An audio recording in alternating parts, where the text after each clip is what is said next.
Colorado, but a very pleasant day. Take a look at our game time temperature brought to you by BGE Home. We know more, we do more. 68 degrees. Bit of an overcast, some clouds up there, but lots of sunshine to go with it. We'll see if the wind affects balls here in the ballpark, because it is swirling a little bit, even inside with the roof open. Take a look at the Orioles starting lineup, brought to you by Southwest. Low fares with nothing to hide. That's transparency. Peterson, Jones, and Machado, Trumbo, Scope, and Davis, Mancini, Cisco, and Rickard. For Adam Jones against Estrada. Some pretty solid numbers in his career. And let's take a look at Marco Estrada's pitch arsenal. He's got that good four-seam fastball. His changeup, though, the bread and butter pitch for Estrada this year, giving up a lot more hits. So Orioles got to see this changeup up in the zone. They have to have tremendous patience and look to the middle of the field. Talked about Adam Jones using right field. Well, this whole lineup has got to target right center if they want to get on the Estrada changeup.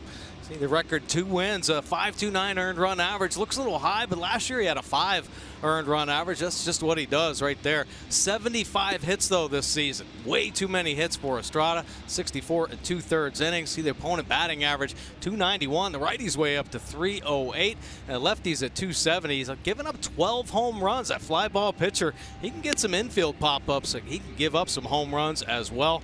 I mean, he said they come in bunches, too. He's had a 3 home run game and a couple 2 home run games this year. Yep. One of the most pronounced changeup and fly ball pitchers in the American League.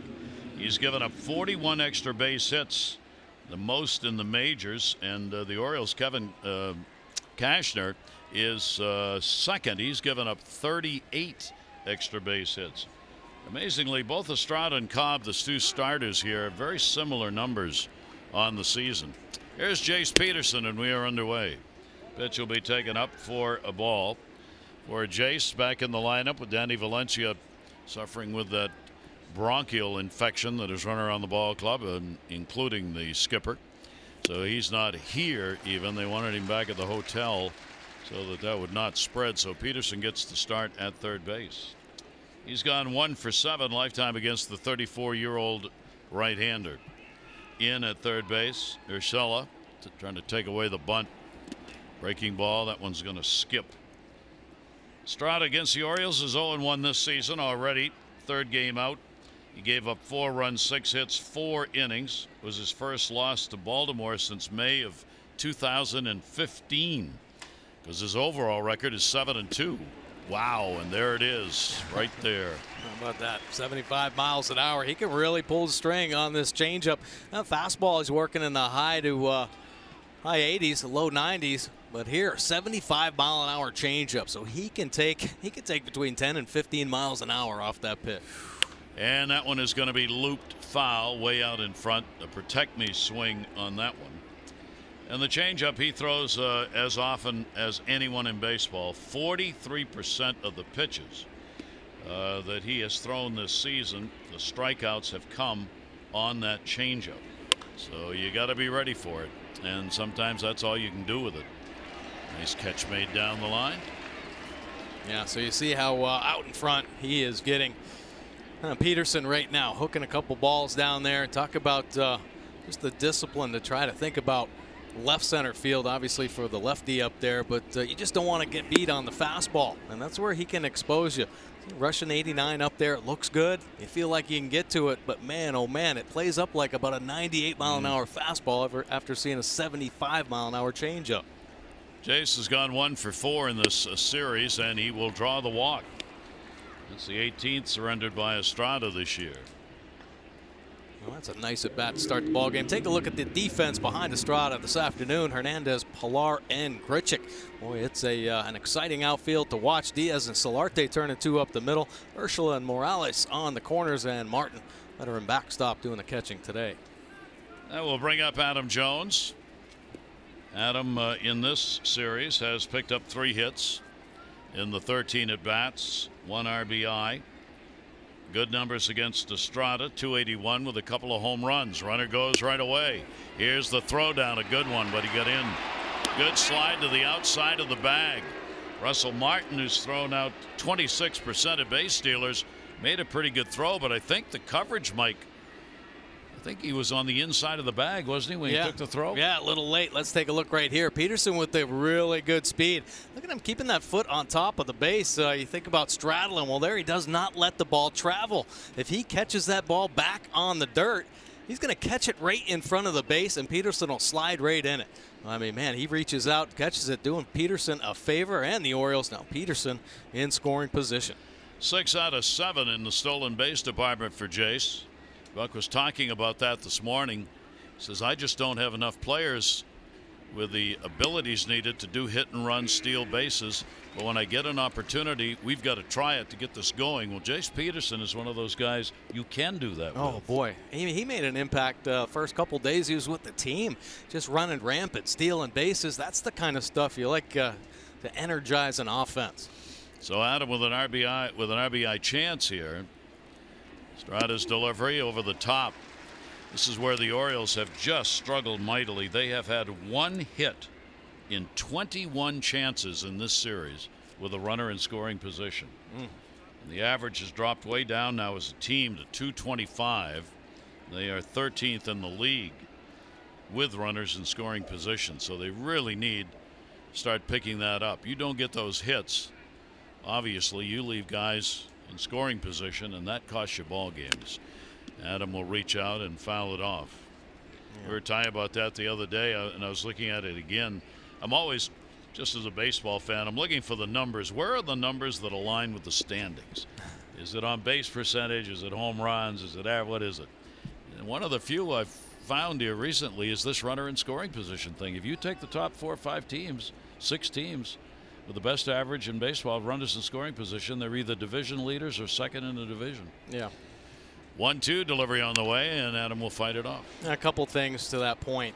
Confidence, I think, is a huge riding factor when it comes to just general offense overall. I mean, you got to be a confident team if you want to have success. Those teams that are putting up the big numbers with runners in scoring position, they get a lot of opportunities. They're obviously first place in their division. The Yankees, Red Sox, talking about the Astros, those type of teams, you know, getting a lot of chances, and they're doing the passing the baton thing, you know, and they're putting some runs on there, but they're confident all the way through. He gets him. Came in at 89 miles an hour. Big windmill motion sometimes he uses really comes down from that 12 position. Yeah, absolutely. Right over the top. And that really plays in on the deception. Hard to pick up the difference between his changeup and fastball. And just time and time again, you just caught in between. Not a strikeout pitcher. 49 strikeouts in 64 innings. Runner remains on at second base. And here's Manny Machado. Been a tough series for Manny with that 1 for 12. And an RBI. Manny's still up there with runners in scoring position in that 1 or 2 spot virtually all year in the American League.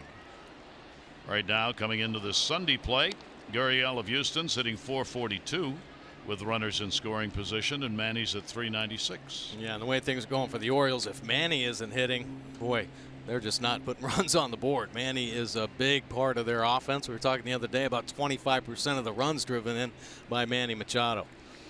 Peterson off second base, inside corner strike. Crew chief Ted Barrett has got the plate. Pitchers like that. Historically, for Ted, a veteran umpire, if it's close, pitcher's probably going to get the advantage on it. Significantly so. 0-2. Not holding Peterson real tight.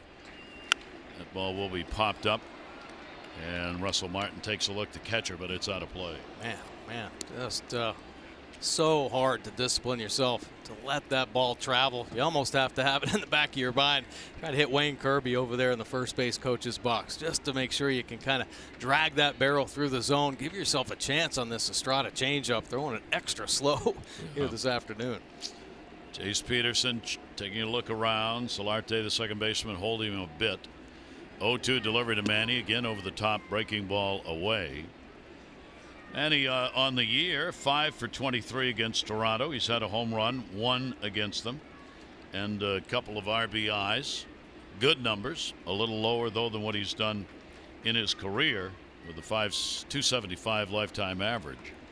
1-2 delivery on the way, and Manny goes upstairs for 1. That's another 89 pitch. Yeah, boy, that's it. Right by the book. We have seen this year after year with Estrada. And just get you looking for that changeup, down, down, down, and then pops that 89-mile-an-hour fastball at the top of the zone. Looks like a beach ball coming in, but enough extra life through there. They get the swing and miss. Back-to-back Ks for Estrada. So a leadoff walk to Peterson. He stole second. He's still there. And here's Mark Trumbo. Mark's the designated hitter in this ball game for the Orioles. Outfield deep on him. And the breaking ball will miss. Estrada's not lost to the Orioles in this ballpark. He's 4-0 here at Rogers Center in 6 starts against the Orioles, including a 2.75 ERA against them here. However, he's not won a game here at home this year. He's 0-4 overall this year in this ballpark. That'll be popped up catcher. Russell Martin, a lot of glare, finds it, puts it away. And again, the Orioles cannot find a hit to get a run in. Cobb to the mound when we come back.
North of the border. Let's take a look at the lineup they and we will see for the Jays. Granderson back in. Solarte, Hernandez, Morales, Millar, Martin, Grichuk, Diaz, Urshela, and for Randall Grichuk, 3-game hit streak, all against the Orioles. Look at those numbers in this series. Yeah, a couple home runs. How about Alex Cobb's pitch arsenal this season? I got the 4-seam fastball that he's starting to command much better here recently. The knuckle curve has been his plus secondary pitch, though. He's had great command with it, and it's had sharp break all through the ball games. Last couple ball games earlier on, you didn't know what you were getting with it. Mixing up a little bit. Starting to get a better feel for all three. That earned run average steadily but surely coming down. It's at 6.1 right now, 6.19 right now, but opponent batting average at 3.13, giving up a ton of hits this season. Granderson on a big swing. Granderson in and out of the lineup in these 4 games. 2 for 6 with a home run and the RBI. Had a leadoff homer against the Orioles a couple of games ago. 46 career leadoff homers for Curtis Granderson now. He's got 5 in the year, and he has 26 career home runs against the Orioles. Yeah, a couple this season. One to win a ball game. Get Camden Yards, and then of course start this series off. Shift is on against him. He stands up towards the front part of that batter's box. 2-1 delivery by Cobb to him, and that will come inside. He's among the leaders in picking up walks. Move that front foot up a little bit towards the front line in the box, and to get on any breaking ball. Ground ball fouled. Yeah, that's kind of a veteran move. You don't see that too often nowadays. Hitters moving around in the box. And Granderson may be sliding up there to take away that break on the Cobb hook, as he has had some pretty sharp finish lately. Typically, guys like to get right to the back end of the batter's box. Just give him that extra foot to see the baseball. Yep. He is 3 for 10 lifetime against the Orioles starter. Full count delivery on the way, and he takes it. Well, that's something he does a lot of. He's got the 7th highest walk percentage in Major League Baseball, and he gets one right there. Wow. And good eyes on that last pitch. And take a look at the Oriole defense behind Cobb. Mancini back out in left field. Jones and Rickard going to join him. Machado and Scope once again up the middle. Peterson getting the start at third base. Davis back in the lineup over at first. And Cisco doing the catching this afternoon. Chris had been out for 2 games, so back in, hoping the rest will get that bat going. Here's Solarte, the switch hitter, will take the pitch. So both pitchers have issued leadoff walks in the first inning of the ball game. Solarte 3 for 14 in the series. Getting a look at Cobb for the first time. Granderson short lead at first. Solarte trying to go the other way, misses a foul ball. Switch hitter, one of a couple in the lineup for this team. Solarte's hitting .241 right, .253 left. Not much difference in the power either. 6 each side of the plate for his 12 home runs. Cobb with a 1-ball, 1-strike count. Orioles hoping for a ground ball, get a double play here. Hernandez on deck. Curtis Granderson used to do a lot of running. He was a pretty good base stealer and still is a good base runner. But, not so much in the base stealing department anymore. Granderson this year has had, but he's picked up a couple, 2 for 2. Well, like you said, knows how to run the bases, though. So if there's an opportunity, if he can pick something up with Cobb or any of the pitchers, he'll probably take advantage of that, get himself out in a scoring position. You've been around the game as long as Granderson has. You see so many tricks of the trade, little tells that he can pick up to take advantage, help his team win ball games. Talking to Chris Davis over there with his hands. And a 1-ball, 2-strike count. Jays have won 3 in a row. Orioles have lost 3 in a row, all in this 4-game set. 1-2 delivery, and that one lined to center field. Got to be played on a hop. Anderson will had a hold up, so he gets in a little late at second base, but a base hit for Solarte, and there are 2 on. Cobb has some pretty good numbers, though, against this Jays team in his career. Take a look. Typically, his home starts a little bit better. You see the home runs down at the bottom. Only .61 in his home starts with a .276 earned run average. On the road, earned run average jumps up, well, because he's given up a few more home runs. Actually, about twice as many, 1.50 home runs hit per 9 innings on the road. But he's picking up more wins because he's getting more run support on the road. His hope that, hey, maybe it's going to keep working now. Put on an Orioles uniform and get some run support here at the Rogers Center. So 2 on, and Hernandez gets a chance. He has done damage. 5 for 13, couple RBIs here in this series. He too has a 3-game hit streak. He gets an opportunity for the first time against Cobb. The Jays have had a lot of chances. They're 7 for 28 in the first 3 games of this series. Big lead at second. Good pitch that came in on him. We're looking at the numbers for Alex Cobb on the year. He has not pitched enough innings to be listed among qualifying pitchers, but if he had them, and he's close, he would have given up more hits than any other pitcher in the American League per 9 innings, which kind of surprised me. He has given up 74 in 52 innings coming into this ball game. But Cobb is not listed in that category because he's a couple of innings shy of innings pitched to qualify. 0-2 count. Oscar Hernandez. Yeah, I think the number's a little bit skewed for Alex Cobb. Obviously, they all count once you start the season. And we've talked about this before. He kind of used the first month as his spring training. And the numbers just got jacked up right out of the gate. His first 3 starts, only spanning 11 2/3 innings, he gave up 30 hits. So that's going to jump it up there. And, of course, 17 runs. So he's had to work that earned run average down. He's becoming more efficient. He's getting deeper into ball games. He's only had 1 real bad start since those first 3. So I think Cobb definitely trending in the right direction. The Orioles have 4 of the top 20 pitchers in most hits per 9 innings, and that's their strength. Cashner is number 2, Gosman is number 3, and Dylan Bundy is 17 in hits per 9 innings. I'll take a look. The breaking ball coming into play right there. Hernandez, thank goodness he punches out, because it seems like every time he swings the bat, it's an extra base hit. Done real damage. First strikeout for Cobb, leaves 2 on, 1 down. And Kendrys Morales in the cleanup hole.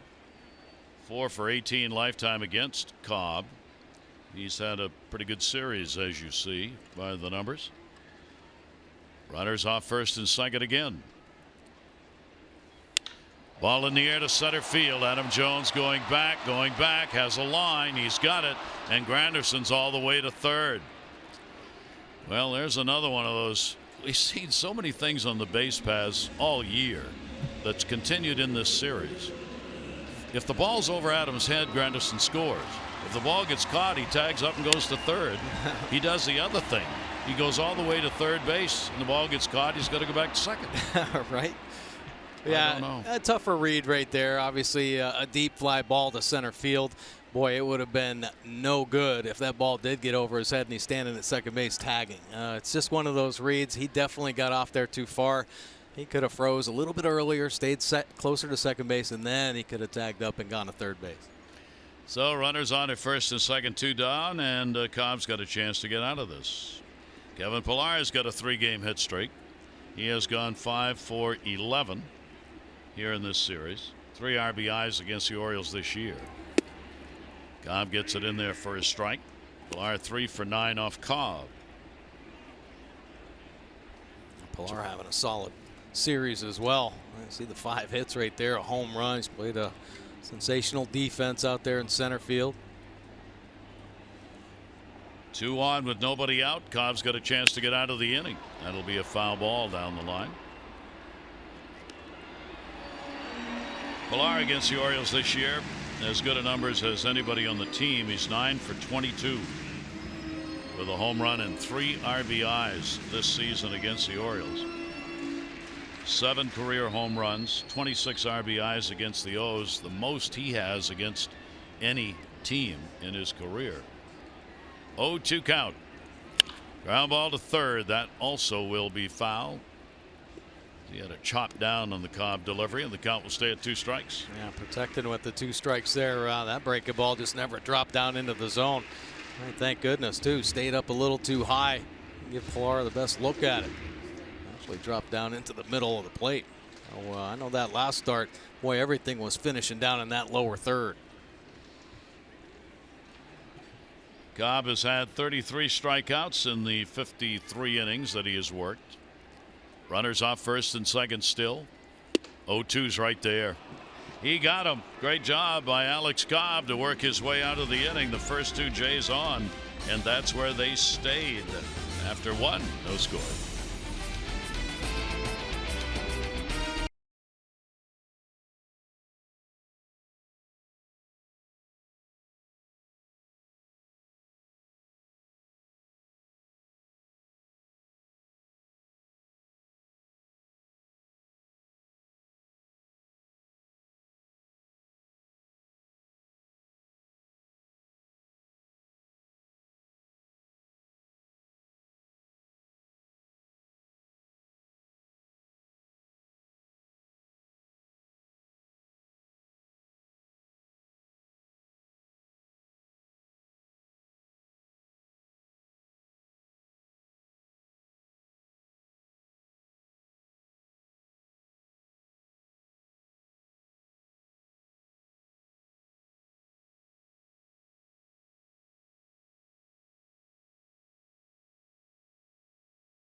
Tuesday, the first 25,000 fans 15 and over receive a Dylan Bundy bobblehead.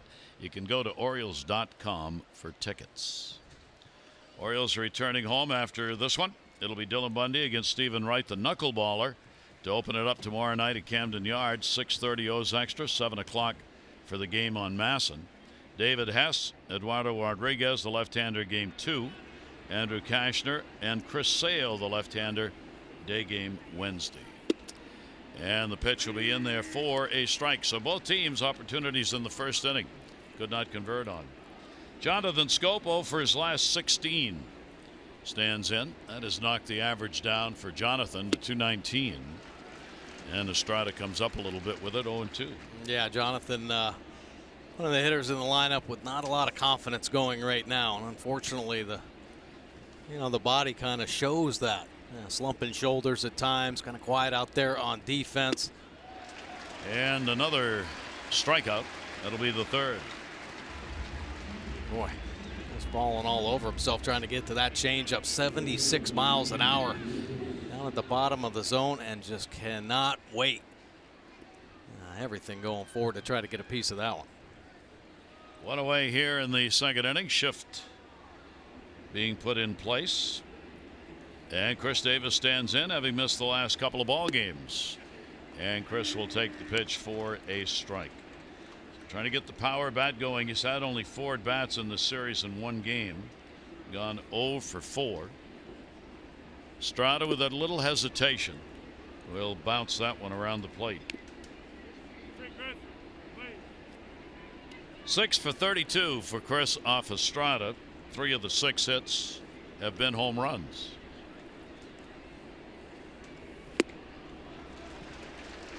Boy, there's that 89 pitch, which seems to be the magic number for him today. Yeah, well, it seems like the pattern, change-ups down, trying to stick them down and away, the lower third of the plate, and then rushing the fastball up and in on both the lefties and the righties. Not long in that at bat. That's 4 strikeouts. That's some old school. Hard in, soft down and away, and he can locate up there. He can locate with his fastball and his changeup, and hitting his spots. Martin not even moving the glove. The pitch cast. Estrada, a chance for a quick inning. 2 down, nobody on, and Trey Mancini. Trey back in the outfield in left with Chris Davis back in the lineup. Trey is tied in the American League for outfield assists. He's got 7 of them on the year. So even though he is not really a left fielder, he's not an outfielder. He's a first baseman who's had to learn the outfield. He's done a hell of a job. Oh, he sure has. I mean, and those assists just come with an accurate arm. And I think that's probably the most important thing for Mancini. Just get to the baseball, hit your cutoff man, have accurate throws. You don't have to do too much out there in left field. Listen, Trey's one of those blue-collar guys. He's going to try to work and get better no matter where you put him. Yep. So he's out there working at his craft. That one hit hard and deep to left center field. It is way back. And goodbye, home run. Trey Mancini delivers the long ball. And he got all of that one. And the Orioles are on the board with his 8th home run and his 18th RBI. Boy, that was a big ball right there. How about those numbers? 107 off the bat, 414. Straight away center field. And it was scraping the rooftop here at the Rogers Center. So the Orioles get one and get the lead as Estrada surrenders his 13th home run of the year. 9 of those have been hit by right-handers. And it comes with 2 down. And an off-speed pitch in for a strike. Oh, a little changeup kind of floating back over the middle of the plate, and Mancini staying tall. Seeing everybody kind of getting out in front on the change. Well, he stays right up on that back leg and covers that baseball. Nice swing. So Trey Mancini gets his first home run of the season against Toronto and the 3rd of his career. All 3 have been hit here against the Toronto Blue Jays. And the Orioles continue a streak of solo shots. The Orioles have not had a home run with somebody on base in the last 15 home runs that have been hit. The last 15 home runs with the Orioles have all been solo shots. Isn't that amazing? Yeah. Wow. Last one was May 19. Pedro Alvarez had a 2-run homer on May 19. That one is going to be a base hit. Just a nice, easy swing. And Cisco follows the home run with a single of his own with 2 down. And we got a Maryland Lottery winner already. Our Maryland Lottery contestant of the game, Deborah Brown from Charlotte Hall. 500 for being selected, 500 more for every Orioles home run hit today. Play Home Run Rich's scratch-offs, win up to $50,000, or enter non-winning tickets for a chance to be the contestant of the game. Visit mdlottery.com/home run. Deborah, that home run worth 500 hit by Trey Mancini. 2 down, runner on at first base. Joey Rickard batting in the 9 spot, starting in right. Rickard has faced Estrada 3 times, gone 1 for 3 against him. An 0 for though in this series. Right-hander over the top, outside corner, strike called. Yeah, like these last couple ABs, after a couple punch-outs by Estrada, make them work a little bit here. Get that run up on the board. I mean, the last thing you want to do is have Estrada just settle in and feel comfortable throwing his pitches right now. Nice job breaking things up with 2 outs. Rickard will put that one in the air to center. Kevin Pillar will put it away for the out. Orioles get a run on 2 hits, no errors, 1 left on base, 2 down, nobody on. Orioles' Trey Mancini puts one out of the yard, and the Orioles are on the board.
A little bit, put some runs on the board. 4.3 compared to the Orioles 2.5, hitting a little bit better. Obviously, runners in scoring position, they're better, hitting a few more home runs. A nice blast there by Mancini, but really the story, the bullpens. See, the Oriole bullpen is typically so reliable and has been for a number of years.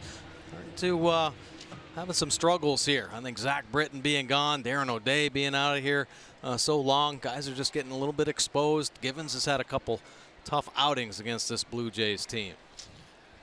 Bullpen, Darren O'Day is in it, of course. Yesterday came off the DL, and Buck Showalter said he would like to get him into the ball game today if there's a need. Cobb would like to keep him right out there and just fly on through 9.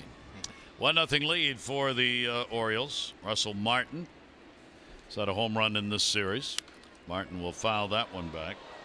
He is 3 for 14 lifetime against Cobb. 2 for 3 the homer and a couple of RBIs in and out behind the plate. Alex Cobb 3-3 lifetime against Toronto. First start against them this year. He has a 3.23 ERA against them, real good in 8 career starts against the Jays. Alex in 50 wins, 42 losses for his career. Fooled him, but didn't get the strike. Had him off balance on that. The count goes to 2-2. Yeah, starting to flip that hook in there, getting a better feel for it out in front. Still like to see it finish down in that lower third right now. Staying up in the middle and the upper part of the strike zone. Orioles trying to avoid a 4-game sweep. The last time the Orioles were swept in 4 was 2016. The Red Sox did it. The Blue Jays have swept this team in 4 a couple of times. Last time was 97 in Baltimore. The last time they swept 4 in Toronto was 1978. Breaking ball got him. You saw him lean back. And Martin not happy with the call on it. It's strikeout. Yeah, gave up on this breaking ball. A couple high ones in this at bat. Take a look at the Nissan pitch cast right here. And the breaking ball dropping down in. Just talked about they're not settling in that lower third right now. He's getting the call at the top of the zone. Hey, outs and out. So 1 away. Leadoff batter retired. Grichuk up. 3-game hit streak for him all in this series as he's gone 5 for 11. Cobb will get the pitch in there. Straight fastball, 92. Sitting on it, not ready to swing. 5 for 11 in the series. Couple of home runs, 4 RBIs. That's going to be a base hit. Yes. Manny Machado diving for it, couldn't get to it. So Grichuk is on with a 1-out single here in the 2nd inning. The Orioles will host the Marlins on Friday, June 15 through June 17. On Friday the 15th, first 20,000 fans 21 and over receive an Orioles reversible floppy hat presented by Miller Lite. Plus, you can enjoy Friday fireworks and music featuring singer-songwriter Jaden Michaels. Visit Orioles.com today for tickets. Here's Diaz, otherwise known as the anti-Oriole. Takes the pitch on the outside corner. What a series he has had against the O's. What a season he's had. 6 for 13 RBI, 2 runs scored in the series. And he's 8 for 24 with a home run and 2 RBIs on the year. Pretty good lead. Grichuk back to the bag. Yeah, most of the hits right down that left field line, just turning and burning against this Oriole team. Unfortunately, in yesterday's ball game, one of the outs, line drive right at Valencia. Hopefully the Oriole defense positioned right. Good have everybody down that left field line. Cobb with the delivery on the way. Diaz again will pull that one foul. Diaz with the Cardinals last year, 79 games. He hit .259. 27-year-old out of Cuba who had come up in the Cardinal organization, signed as a free agent. Has had some injury problems, cutting his time at the major league level. And then the Jays traded for him to pick him up coming this year, and that's been most helpful with the injuries. Outside corner strike. We told you that home plate umpire in this game, Ted Barrett, pitchers get the advantage on things close. Yeah, good 2-seam fastball. Boy, he had problems with that fastball command early on in the year. Starting to get the calls there, bringing the 2-seamer back. Yeah, I like the fact that he gets that call there, just working that outside corner. Another punch out, 4 now for Cobb. 2 down, runner remains at first base. Grichuk, and here is Urshela playing at third base again. Again, Donaldson not playing. That calf problem keeping him out. We thought we were going to see him in game 2 of this series on Friday. So did the Jays. But then he went out and tried to run a little bit and couldn't. Yeah, taking ground balls, taking batting practice, but start getting on it and maybe push for extra base and then starts feeling it in there. I mean, seems like this could be lingering all season long if they don't nip it in the bud right now. Urshela with the runner at first, 2 down. Brushes him back. 92-mile-an-hour fastball that time. Orioles come in 19 and 44. Orioles are the only team in the majors who've not won 20 games. Toronto's 29 and 35.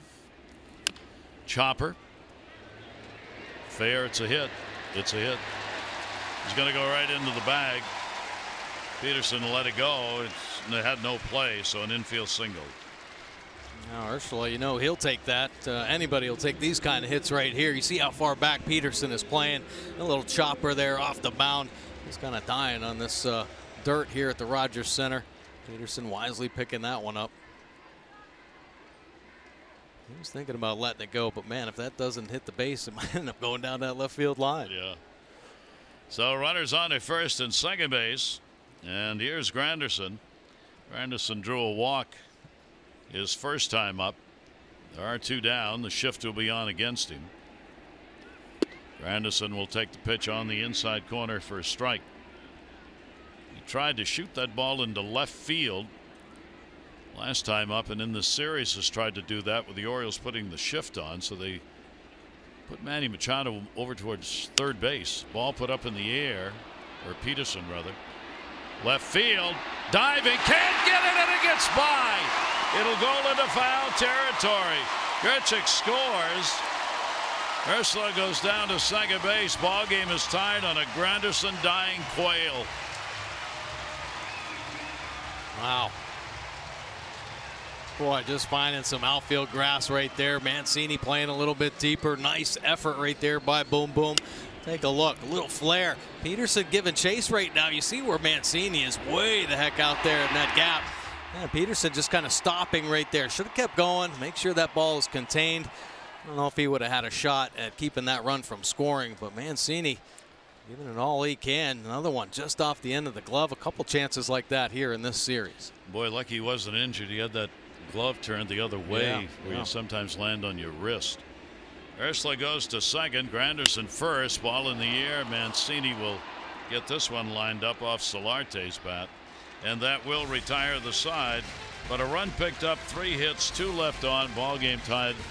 Blue Jays rather up 2-1.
Sunday column page.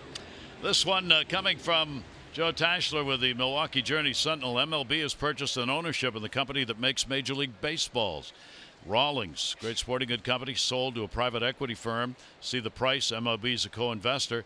Chris Marinak, MLB's executive VP, said one of the reasons we are particularly interested in providing even more input and direction on the production of the official ball of Major League Baseball, one of the most important on-field products to play in our great game. So maybe take care of all the complaints about baseballs and the differentials made by different companies in different places, and one used in the minors, one used in the majors. How do you take care of that? You buy the company that makes them. Well, there you go. Right? Wow. My goodness. Yeah. And you would have to believe coming along with that is going to be what Buck Showalter has so often complained about, that the ball used in the minor leagues has got to be the same as the one used at the majors. Oh, absolutely. I mean, it just blows me away that they are different balls still. That'll go to second base. Solarte will go over to get it. Chase Peterson retired, top of the order for the Orioles. Listen up, Birdland. Dunkin' Donuts has the perfect way to celebrate O's game day. Dunkin' Donuts Perks members receive medium iced or hot coffee for 99 cents. Orioles home game days, June through August. Your local Dunkin' Donuts is only a short stop away. So Peterson out of there, one down in the third inning. Curtis Granderson with a double, 2 RBIs, giving them a 2-1 lead. 2-4-0 for Toronto, 1-2-0 for the Orioles. Popped up first base side by Adam Jones. Foul territory. Good play. Morales, who doesn't get a lot of time at first base, handled that one well. Yeah, sure did. Tough ball, roof open. You see the sunglasses on right now, but actually hustling back to the spot. Good anticipation where that one was going to come down. Now with the second out. 2 away, nobody on. That'll bring up Manny Machado.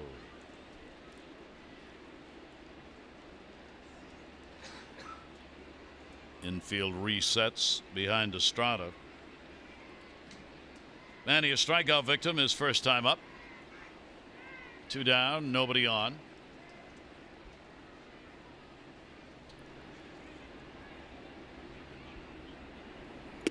Right-hander's delivery will be in there at the knees for a strike. Like the Orioles rotation, the Jays rotation has come around. They're starting pitching. They've not allowed more than 2 earned runs over the last 6 games. That's for the starters. And they've held opponents to a 172 average. So they're getting some pitching that was kind of expected to be there for them, but hasn't been. No, boy, they a rough start here. Off the end of the bat, shallow left, shortstop Diaz. And Estrada puts him away, 1-2-3. We go to the bottom half of the 3rd inning. Cobb facing the Jays, who lead it.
His tail yesterday. The Rangers drew 10 walks, were hit by 5 pitches, had at least 1 batter reach in every inning, had a runner in scoring position every inning, had the leadoff hitter on 6 out of 9.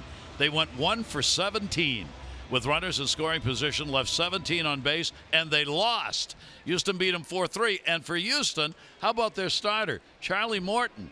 He started 4 batters. You see right there, he hit them. 6 walks, 3 2/3 innings. First pitcher since 1913 to have a combined 4 walks, hit by pitches and strikeouts in a single start. He hit Erickson Profar, the shortstop, twice and opened the 2nd inning, loaded the bases without giving up a hit, and he was non-decision. How the heck does that happen? What a game. Oh, my gosh. That's 4-3 ball game. Unbelievable. And the pitch is taken for a strike. Man, that was some kind of game. Talk about things going on and guys on the base paths. Here is Hernandez. He struck out his first time up. Peterson. Hernandez out of there, bottom half of the 3rd inning. Discover Siesta Beach in Sarasota, Florida, consistently ranked as one of the best beaches in the world. Plan now at visitsarasota.com.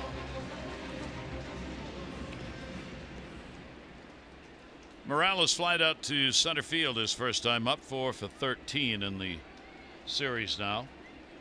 Kendrys Morales, switch hitter.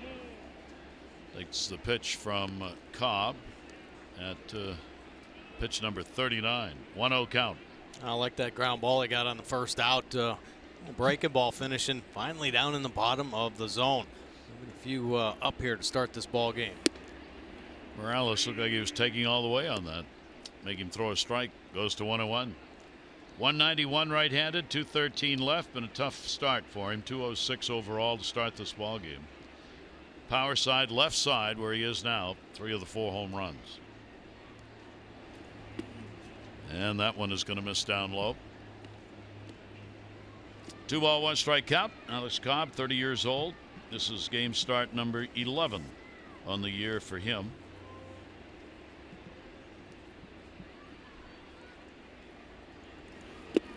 Cobb here in Toronto has won 2 and lost 1 in this ballpark. 4.0 earned run average in the 3 starts he's had here. Big shift put on by the Orioles. He goes the other way. Mancini again's got to do some running, and that's gonna go. Goodbye home run. Just enough to clear the left field wall. On a 3-1, Morales delivers the long ball in a 3-1 Toronto lead. Wow, impressive swing right there by Morales. Not trying to do too much. Letting the ball travel and using those wrists, slapping it out there. And that left field line, picking up his 5th home run. Take a look here. Fastball in that outside corner. A terrible pitch. Looked like it was on the edge.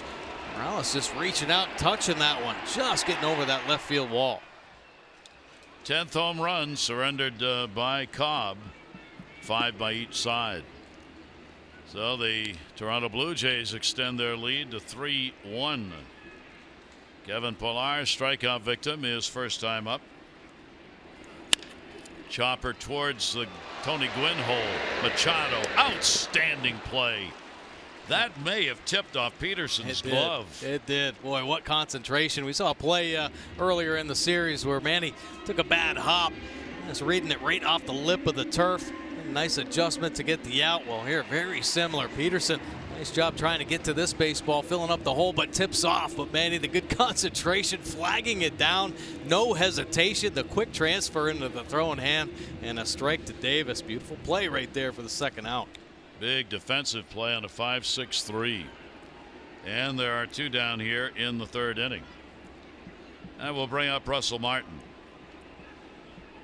Morales home run, by the way, the first he's had off Cobb in his career. And Morales getting his first against the Orioles this year and the 11th of his career. Russell Martin with the bases empty. He'll put on the big cut. He was called out on strikes his first time up.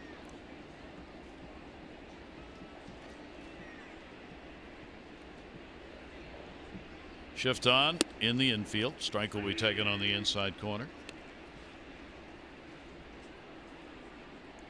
Martin got called out on a high strike with the breaking ball. I wonder if Martin's kind of looking for that breaking ball. Nasty one there. Got one he was able to lay off as it went outside. Martin 2-1, 2 down. Yeah, that's right there. He just watched it go by. 2 ball, 2 strike count. Jays were 7 games over 500 real early in the year. They were 13-6 back on April 20, and then downhill. Foul back. Since then, they've gone 16-29. These 3 wins here against the Orioles certainly haven't hurt their cause. They're trying to pass Tampa Bay in the standings and move up. And a lot of talk about what do you do, just like with the Orioles. John Gibbons' job as manager continually discussed. Does he stay? Does he make it? Do they make a change? That's going to miss up high. So he takes it full. 3 balls and 2 strikes. Yeah, similarities between the Oriole offense and this Blue Jays offense. But Blue Jays still giving themselves a few more opportunities. They just draw more walks. More walks than extra base hits. That's been the difference really between the Orioles and the Blue Jays offense. Yep. And they both have struggled their fair share. 3-2. Cobb battling here as Martin extending the at bat.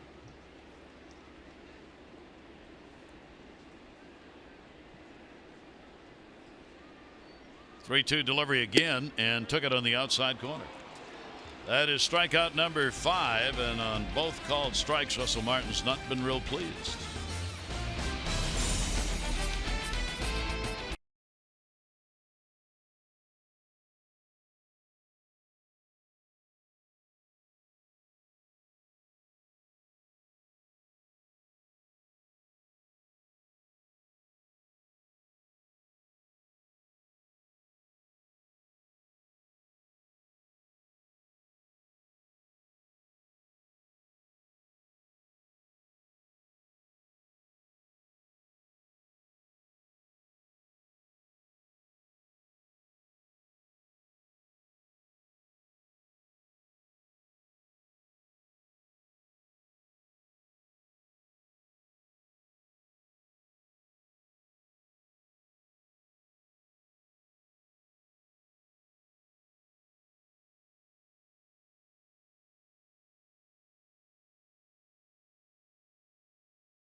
Is brought to you by the all-wheel drive RAV4. Toyota, what drives you? Visit buyatoyota.com for great deals. Pretty day here in Toronto, except for the scoreboard from the Orioles' viewpoint. 3-5-0 for the Jays, 1-2-0. Morales picking up home run number 5, and Granderson getting a 2 RBI double in the second inning for their 3 runs. Estrada has walked 1 and struck out 4. Orioles' Trey Mancini, his home run, second inning, number 8. That's the Orioles' run. And here is Mark Trumbo. Trumbo popped out his first time up to the catcher. Yeah, not a lot of real good swings aside from Mancini's home run to center field. Estrada keeping this Oriole offense off balance right now with high fastballs and the changeup. Changeup pitchers are not the favorite of the Orioles, are they? No. And so the Orioles see a lot of it. Yeah, well, the Orioles have had a hard time with just about every secondary pitch. The hard sliders they've been able to hit, but the slow curveball, the changeup, boy, they're under 200. They're having a hard time making the adjustments to those pitches. And as we said, nobody throws more changeup in a ball game than Estrada does. 1 ball, 1 strike count. Over the top of the pitch, it'll be at the knees and in there for a strike. Estrada, we told you, is 0-4 here at home, and ERA's over 5.514 here in his home ballpark this year. Saw Pete Walker, the pitching coach, seeing his rotation settle in. That one on the outside part of the plate, just off the end of the bat.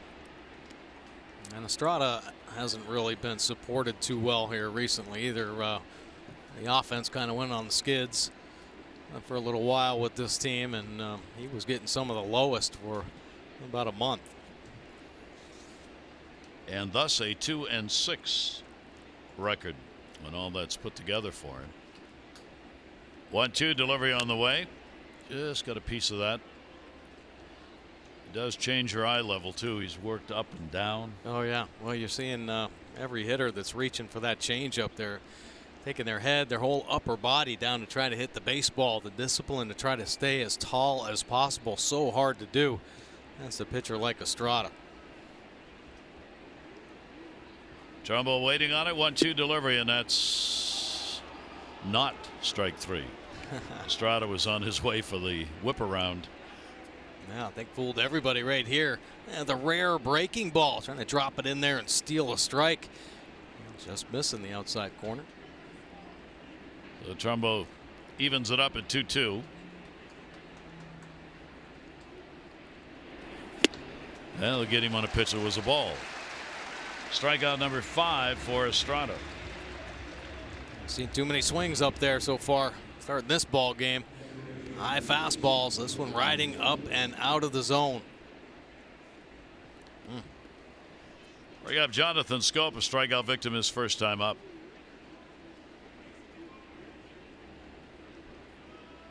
Straight up defense against Jonathan. Goes after the first pitch, drives it deep and foul. Tell you about the run support for Estrada since May 1. Marco Estrada's had 2.15 runs per start. That's the 4th lowest in the majors since May 1. He has not had a win in his last 8, and he has lost his last 5. Yeah, tough to win with that kind of run support. Last couple of the Orioles starters get the low run support as well. He's already over that today. He's got 3. Yeah. 0-2. Jonathan really struggling. Boy, doing it by the book right here. Going up to the top of the zone, then down to the bottom of the zone. Adding and subtracting, mixing locations. Another frustrated Oriole hitter there. That'll be 6 strikeouts for Estrada. Davis goes after it. Shallow center field. Pilar says, I got it. A 1-2-3 inning. Orioles retired. Jay's trying to make it a 4-game sweep.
PNC, there's no better time to act than today. PNC, make today the day.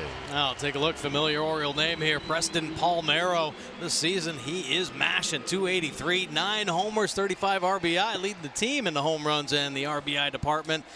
Calm demeanor at the plate.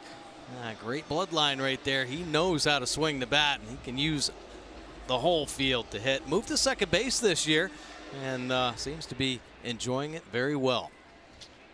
And good luck to Preston. Doors wide open at the major league level at this point for the Orioles. Yeah. Cobb going to work. 3-1 ball game. Toronto on top. Out hitting the Orioles 5-2. Randall Grichuk delivered a base hit, scored a run, second inning. What new? 7 for 17 in this season against the Orioles. And he's now hitting .500 in this series against the Orioles. 6 for 12. Yeah, it doesn't look like a 150 hitter, does it? No, he doesn't. Staying short, seeing the baseball, using the whole field, showing the power. Doesn't seem to be in a big rush up there at the plate. Cobb's delivery tied him up with a breaking ball, but Count will go to 2 balls and 1 strike. Grichuk has had 7 hits over the last 5 games, and 6 of those have been extra base hits, 3 doubles, 3 home runs. Oh, literally took Cobb down. Didn't hit him, but that's about as close as you're going to get. That was a very low line drive. Boy, it sure was. Cobb, I don't know how he got underneath that one. This is Chuck and Duck. For sure, take a look. Yeesh. Man, oh man. 92-mile-an-hour fastball turned right back around. Good reactions there by Cobb. It's all about preservation. Wow. That was way too close. So a leadoff single here in the 4th inning. 2 out of 4 leadoff man on for the Jays. Diaz, a strikeout victim, his first time up. And the pitch taken inside for a ball. Got to quiet your heart down if you're Alex Cobb after that last one. Yeah, right.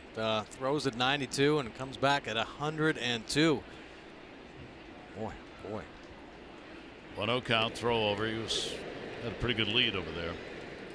Well, we come into this Sunday in the East with the Yankees leading the Red Sox by a half game. Yankees have won 4 in a row. Boston coming to Baltimore. Start the series tomorrow night. Tampa Bay's 14.5 out. Toronto 15. And the Orioles 24.5. 1-0. Ooh. Good scoop by Chris Davis. Ball that took a hop. Yeah, Cobb with the quick snap, though, right there. Maybe sensing something. I know a lot of these pickoff plays get called from John Russell over on the bench. Base stealers 3 for 6 off Cobb this year. That one in the air to left. Mancini, will he have room at the wall? Up. Great catch made.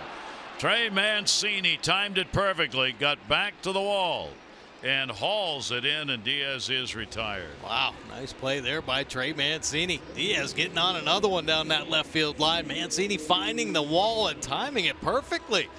Taking one away right there. Ball jumping right now with the roof open. A little deeper than expected. Mancini ready for it, though, and then getting it right back in. Nice play by Mancini. Cobb with a glove up on the play by Mancini. Get an out, hold the runner at first base. Trey had to follow that one back. As Mike said, it's carrying here. There's Shella coming to the plate. We'll take a look again here at Trey Mancini. Right up against the wall. Timing that jump perfectly. I like to see it. Shella base hit and a run scored. Granderson a 2 RBI double in the 2nd inning brought him home. Grichuk not extending his lead over there at first base. Good pitch coming on the inside corner. Don't usually have any wind effect in this ballpark, even with the roof open, but today's different. It's fairly windy outside and the wind's swirling around. You can feel it down on the field. Yep. You can see it on those banners. Throw over again that are whipping around, so it could have an impact. Yeah, absolutely, and you just don't know where. You know, sometimes I think in stadiums it swirls around a little bit. That ball seemed to carry out there. The Diaz hit, but the other one that fell in front of Mancini looked like it was getting knocked down. Standing in batting practice at home plate today, the wind was coming in your face. But as Mike says, it can turn right around in this ballpark. It's affected by the buildings that have been built around Rogers Center, tall skyscraper residences that affect the wind coming in here. 1-1 delivery on the way. That'll miss down low. Cobb having to work here in every inning, really, as the Jays have had a runner on in each of the first 4. They have stranded 3, a couple in scoring position, while picking up the 3 runs on 6 hits. 2-1 count. A little closer. He might have been going there. He took a little lean towards second base. Yeah, I got the 2-1 count right now. 1 out. This is a classic hit and run situation. We've seen the Blue Jays start to push the envelope a little bit, trying to play some situational baseball. They've bunted a few times. They've had some hit and runs here in this series, much like what we've talked about the Oriole offense needs to do. 2-1 pitch. And he was trying to go the other way. Right-handed batter with the second baseman covering. First baseman holding the bag, so he had the whole right side, and he tried to push the ball that way. Yeah, Grichuk off and running, so hit and run was indeed on. Gio Urshela now with a 2-2 count's got to protect a little bit. Runner not going. Breaking ball will be outside. And a full count. 3-ball, 2-strike count. Cobb coming off the 6 innings against the Mets. Just 1 run on 2 hits. And a season high 7 strikeouts in that game against the Mets. 3-2. See if the runner goes here.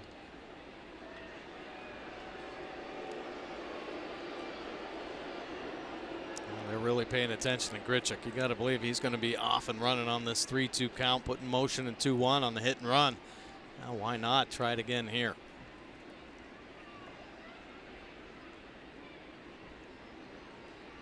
Runner goes, fouled off. Now, there are a lot of times, I mean, a hit and run can be, boy, a hitter's dream. And a lot of times, especially with struggling hitters, you look down at that third base coach, they're hoping that they say, give me the hit and run. Give me a hit, please. A hit and run just gives you a free swing. No matter where the ball is, take a hack on it. You try to get on top of it. Depending on the situation of the game, where you are early in a ball game. Runner going again. Swing a little bit harder, maybe go for a gap, but late in the game, try to work it like a bunt. You got to get it down on the ground, but it can help get guys out of slumps. You know, moving the infield around, put it on the ground. That's a little seeing eye single. Just makes you feel good, and the confidence slowly starts to grow. And that's what we've seen here with the Blue Jays. The situational type baseball seems to have sparked this offense. Urshela looking down to Louis Rivera, the third base coach again. Still 3-2. Grichuk's been running. There he goes. There it is to second. Off scope. It's going to be an infield hit.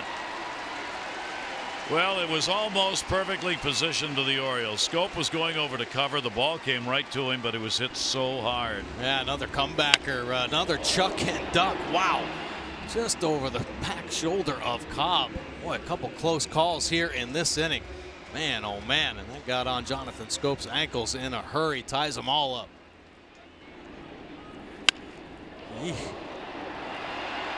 Didn't hit it very hard, only 86 miles an hour off the bat, but it's all about where it was heading, the direction right towards Cobb. Another one where he has to hit the dirt. So Cobb really having to work through these innings as the Jays continue to get runners on. This is already their 6th chance with a runner in scoring position, 1 for 5. Curtis Granderson has that one. He came up in the 2nd inning with 2 down, 2 on, and delivered a 2 RBI double down the left field line that Trey Mancini went after, couldn't get. Grichuk on at second base. Urshela on at first. Granderson will take the pitch. Granderson takes about as many pitches as anybody in the American League. He's seen the 4th most pitches per plate appearance, and he's 2nd lowest in swinging at the first pitch. Joe Mauer is number 1. Joe swings at fewer first pitches than anyone else in the league. Well, now that J.J. Hardy's not in the league, yeah, Mauer take it over. J.J. never swung at the first pitch. And Cobb, 3-0 count here. Green light. Yo, was it ever? Way back in right field, and goodbye home run on a 3-0 count. A 3-run homer.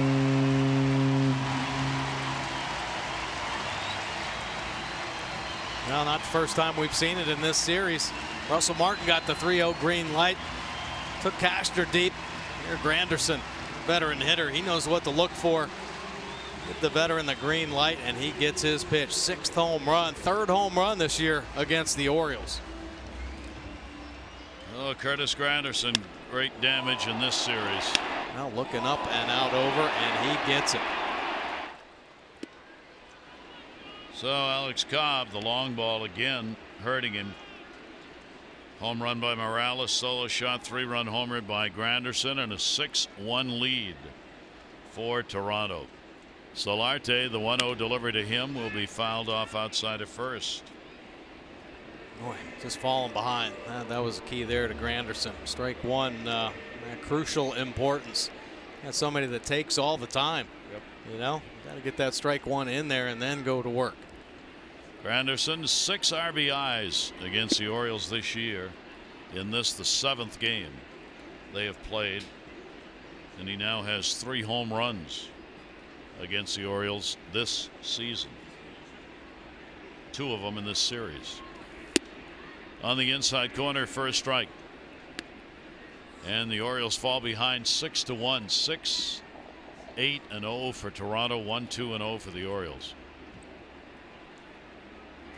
2-2 delivery, and another one up the middle. And Solarte is on with his second hit. This Jays team, they're getting to Cobb here in every inning. Wow. And McDowell's on his way out. You can kind of tell what they're sighting on. Staying in the big part of the field. Cobb has been getting moved all over the place out there on the bump. 3 balls now hit right back at him. Quick visit by Roger McDowell to settle him down a little bit. Alex has now given up 81 hits in 56 innings. He'll have to work here as the bullpen's not ready. Just starting to throw Araujo. Hernandez has struck out and grounded out. He'll check swing on a strike on the outside corner. Solarte on at first. 2 for 3 day for him. Hernandez with the 5 for 15 in the series. 0-1 delivery on the way. Another breaking ball. That one's going to miss down and away.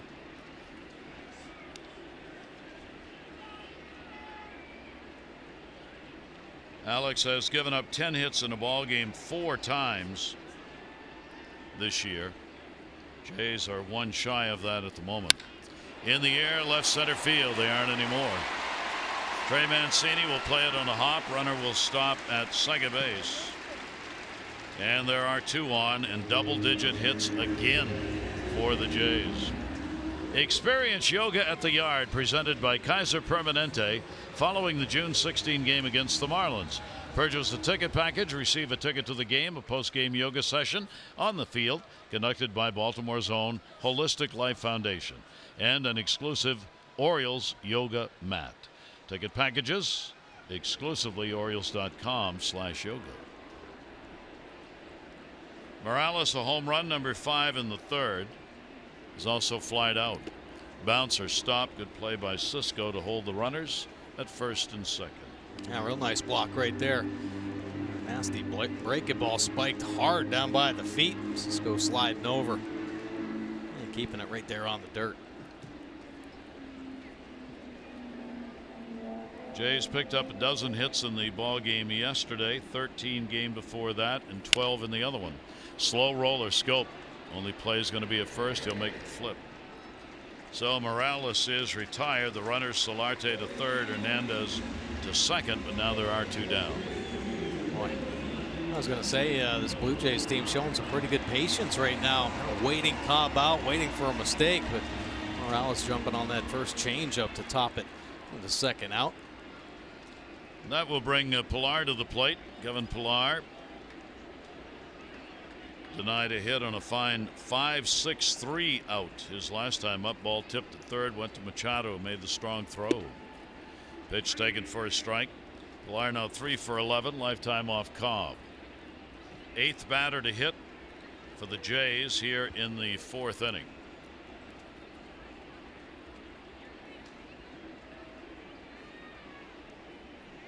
Oh, 1 delivery to him. Pilar's got a base hit into left. That'll score 2. Solarte scores. Hernandez scores. Pilar's on with 2 RBIs, and it's 8-1. Man. On everything right now. So Kevin Pillar will chase the starter, as Alex Cobb, after the good start against the Mets, does not have one here. 3 2/3 innings. He leaves Toronto leading it 8-1.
Setback right here. Only 3 2/3, and this Blue Jays team has heated up here at this 4-game series. 11 hits in 3 2/3 off Cobb, 8 runs on the board, and an early exit. Man, oh man, into the bullpen the Orioles go. Pedro Araujo into the ball game. This will be his 20th appearance. He too trying to lower the earned run average up there at 6.67 right now. Hey, the experience a great thing for this young Rule 5 arm, but you got to put up some numbers right now. Start producing. Opponent's hitting 243. Kid's got a devastating changeup. Just got to get there. Strike one important right now. So Pillar with the 2 RBIs on at first base, 2 down. Martin, the 9th J to hit. Araujo will miss inside. The 11 hits off Cobb is a season high. The 8 runs ties a season high in his first start against the Red Sox. He gave up 8 runs in that ball game. 1-0 delivery on the way. Araujo comes in, and the count goes to 2-0. Russell Martin has struck out twice, both called. Pillar with the 2 RBIs now has picked up 4 in this 4-game set against the Orioles. We've had the 3-run homer in this inning by Curtis Granderson. 6 hits in the inning, 5 runs. Yeah, not a lot of cheap hits either. They were covered, squared up. Cobb got knocked down 3 times. Line drives, comebackers. Breaking ball away.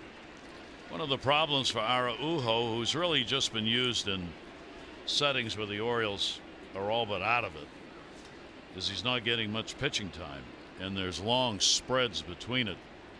He worked on June 2 against New York, gave up 1 run on 1 hit. 3-0. That'll be in there for a strike. Your bullpen guys who you are counting on, you're not going to have them have 6, 7, 8 days off at a time. No, absolutely. Unfortunately, Pedro, Mike Wright in that group, they're just not in the high leverage type situations.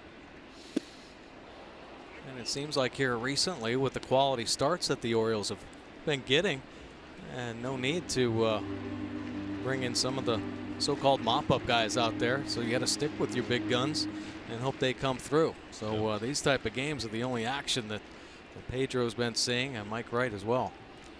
3-2. Runner will be going. Davis behind the runner at first. Pillar takes off, and it's ball 4. So going to be 10 Jays up in the inning. Our LifeBridge Health Sports Medicine Institute takes a look at the schedule. Turn to Cal's team for concussion and orthopedic care together. To schedule an appointment, call 410-601-PLAY. Well, it's not going to get any easier. Heading back home, taking on the Red Sox. A couple 7 o'clock starts on Monday and Tuesday. Wednesday, a 3 in the afternoon start. Mass at 2 as well. Runners on at first and second base. And the pitch will be taken inside. Grichuk started this inning out with a base hit, scored. 3 RBIs, Granderson, 2 by Pilar, accounting for the 5 on the board. And there are 2 more base runners on. There aren't 2 down, but a very elusive third out. The 1-0 delivery to the hole. That bounces into left field. Went off the glove of Peterson. 1 run will score. Pilar comes around from second base. RBI. Grichuk is 3 for 3 in the game. 2 runs scored and 1 batted in. Now Peterson, a couple of chances right there, diving laterally and taking it off the end of the glove. This one unfortunately doesn't go into Machado's glove. Gets by him as it's kicked away. Peterson taking that tight line over there, maybe just a little bit of a deeper angle. He'll be able to get around that ball. So a new season high in runs. Cobb's line is complete now. 9 runs, 11 hits. Here is Diaz, flied out to left and is struck out. 2 on. Diaz will take the pitch down low for a ball. Toronto has just piled up the base runners here in this series.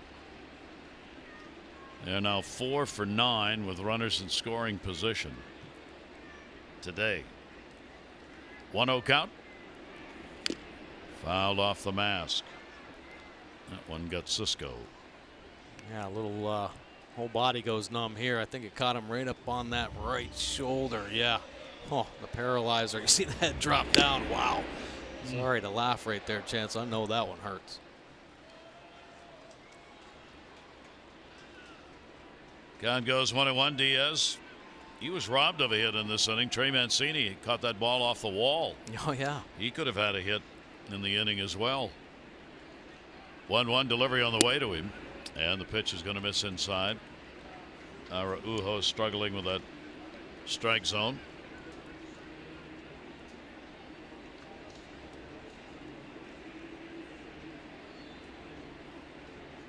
Nine runs allowed ties Alex Cobb's career high. Came against Seattle in 2017.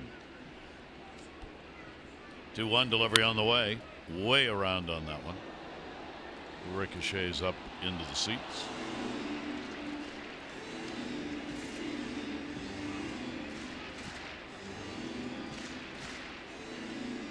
Two ball, 2 strike count.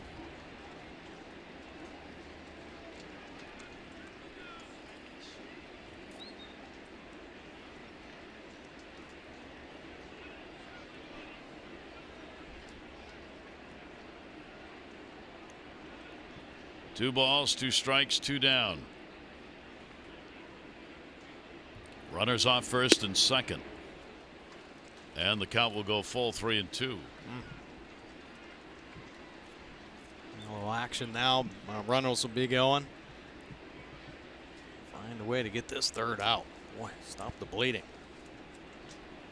9-1 lead for the Jays.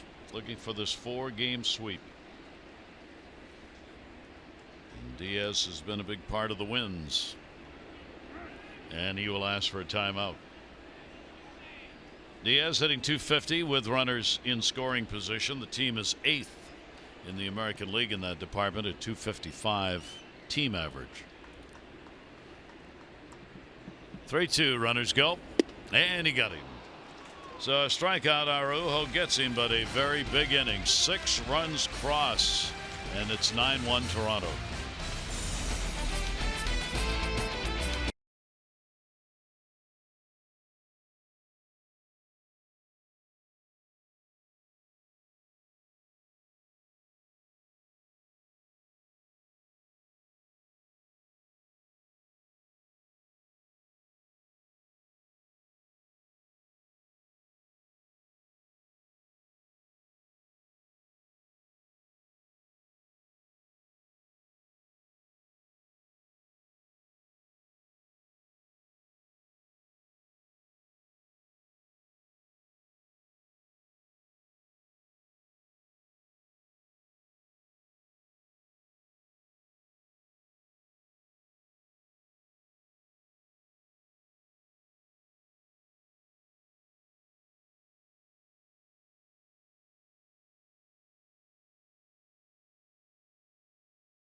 a photo or video with hashtag #HatsOffForHeroes. For each post, T-Mobile will donate $1 to support veterans. Gary Thorne, Mike Bordick. Take a look at the CN Tower just outside the ballpark. Hope you're having a great Sunday wherever you are as the summer weather sets in here on this June 10. And for Toronto, they'll be heading off to Tampa Bay for a road trip after this one. Now the Orioles going to go back home and play Boston. Nationals are going to be coming in here to play a series against Toronto. Oh, wow. Here's Trey Mancini. He has delivered the lone run for the Orioles. The home run is 8th of the year. Came in the second inning with nobody on. The Orioles have only 2 hits. Chance Sisco in that same inning right after the Mancini homer delivered a single. That one in the air, shallow left center field. Hernandez a long way. Shortstop will help. Diaz puts it away. Boy, Orioles just cannot stop swinging at that high fastball. Just keep repeating myself, looking like a beach ball up there. We gotta have some discipline to lay off that 89, 90 mile an hour heater. It's up out of the strike zone. You're hitting pitchers' pitches. Yeah. Here is Sisco, base hit his first time. And only time to the plate. 0-1 count, 5th inning.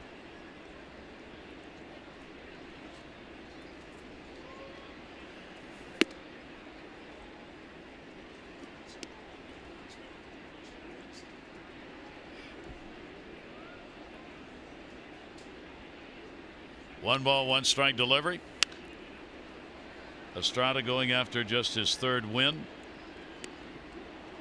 First decision on the W side in his last 8, including 5 consecutive losses. Not had a win since the Yankees on April 20, and has only the 2 on the year. Yeah. Well, we talked about this Blue Jays rotation. A couple guys really struggling through. Of course, Stroman. Wow, he's been way off. Estrada's earned run average slowly but surely starting to come down a little bit. Big reason why he hasn't gotten the wins, though, just the Blue Jays offense kind of been sputtering along. Let's see what happens when they score some runs for him. Here's the 1-2 delivery on the way. Estrada in a situation where he can throw strikes and certainly doesn't want to walk anybody. The lead that he's got going in this ball game. Joey Rickard waiting on deck. 1 down, 1-2.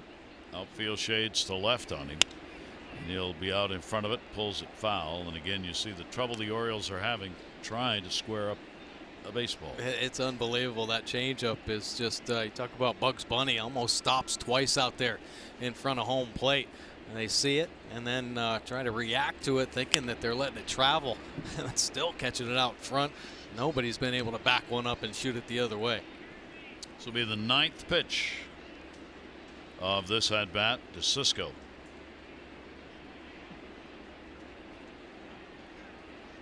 One, 2.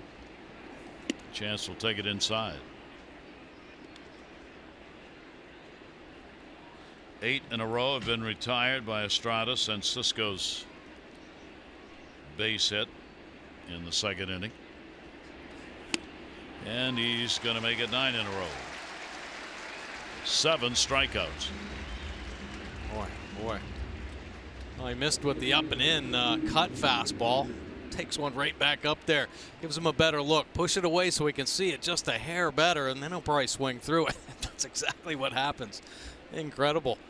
Yeah, replay hitter after hitter, the high fastball. And see the flyouts. They're just weak infield fly balls. They're not getting out to the outfield at all. Yep. There are 2 down. Here's Joey Rickard. Flied out center field first time up. Orioles completing just their 2nd go around in the order here in the 5th inning. Toronto's already had 3 times through in 4 innings. 1 ball, 1 strike count. Estrada trying to pick the pace up a little bit now. The Orioles hitters off balance.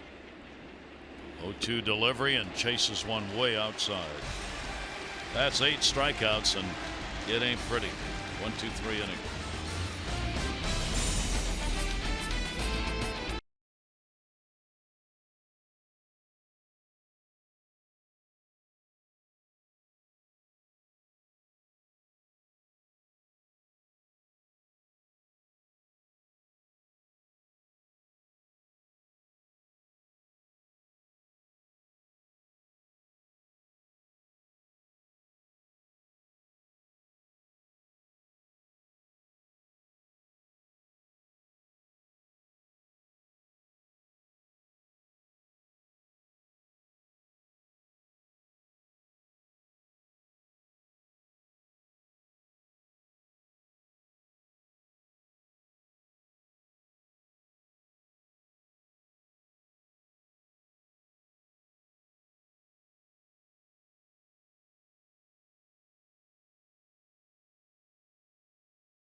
In today's game,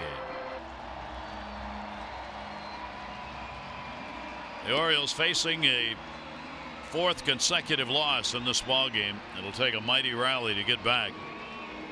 Araujo's come on for Cobb, and they will ask him to give a few innings here. We'll see Darren O'Day at some point, just to get him back in action, coming off the DL yesterday, but he has not pitched. So Araujo may go 2, 3 if he can, and pace your way through the game, barring an Orioles offensive splurge here to try and get back into this. Urshela will lead it off. The number 9 hitter will take the pitch outside. He's had 2 singles and scored 2 runs in the ball game.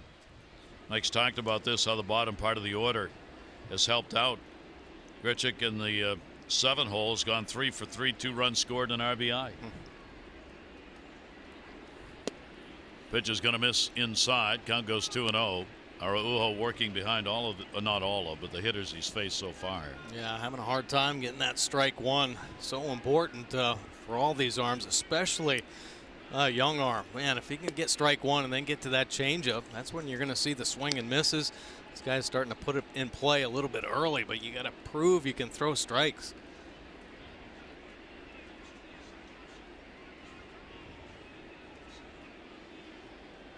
.3-0 count. He took a step off the rubber, regroup a little bit here. Top of the order, Granderson, then Solarte due up. Araujo out of that high set and not close on any of those. So he has walked 2 already. Orioles baseball on Masson is brought to you by PNC. Make today the day. And by Ocean City. There's no end to the fun you'll have in Ocean City. Plan your trip today at OCOcean.com. Leadoff man on again, and the ever dangerous leadoff walk in an inning. Curtis Granderson, 3-run homer in the 4th inning, 6th of the year. He's also doubled, driven in a run, a 4 RBI ball game, and the first time up he walked. So 3 up and 3 times on for Curtis Granderson. It seems like everybody now kind of a dangerous hitter in this lineup. In the air, right center field. That's going to go in the gap. It'll take a hop off the top of the wall. Urshela's coming around third. Rivera waves him home. Relay throw to the plate is off the mark. It's a double and an RBI. Granderson is killing it, and he has a 5 RBI day. Wow, jumping on this pitch, just reaching out and getting it. The changeup fading down and away. And he is all over this one, squaring it up, driving it into the gap. Already a home run in this ball game. Short hopping that right center field wall and driving in another run, scoring all the way from first base. Ursula in there, that leadoff walk. So Curtis Granderson, a big day for him. 2 doubles, home run, 5 RBIs. Yikes. And that's 10 runs on 13 hits now for the Jays. Solarte's had a 2 for 3, couple of singles, a run scored, and he's flied out. Solarte will hit into the shift. It'll move runner over. Jonathan Scope makes the play. Solarte retired, running to third now with 1 down. Oh boy, just about getting outs right now. Stay aggressive in the strike zone. Infield's going to move in. Hernandez up, a base hit, 1 for 3. He's had a couple of RBIs in the series.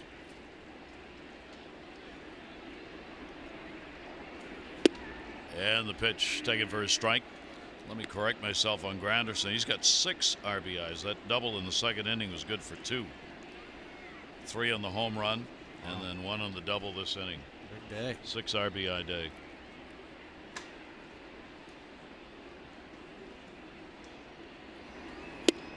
And the pitch will be taken inside. Now Oriole defense pulled in a little bit here on the infield. And of course, you want to cut down this run. I don't think Granderson's going to be going anywhere, so you see him push back a little bit more, give themselves a little bit of room. But hey, they want another one crossing the plate.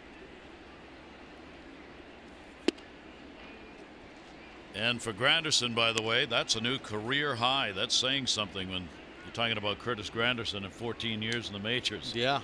He'd had 5 RBI days a number of times before, 7 times. So that's the first, this is the first 6 RBI days ever had. Wow. 2 ball, 1 strike count. In the air to left field, turning around Mancini, and goodbye home run. Hernandez, good for 2, 12-1.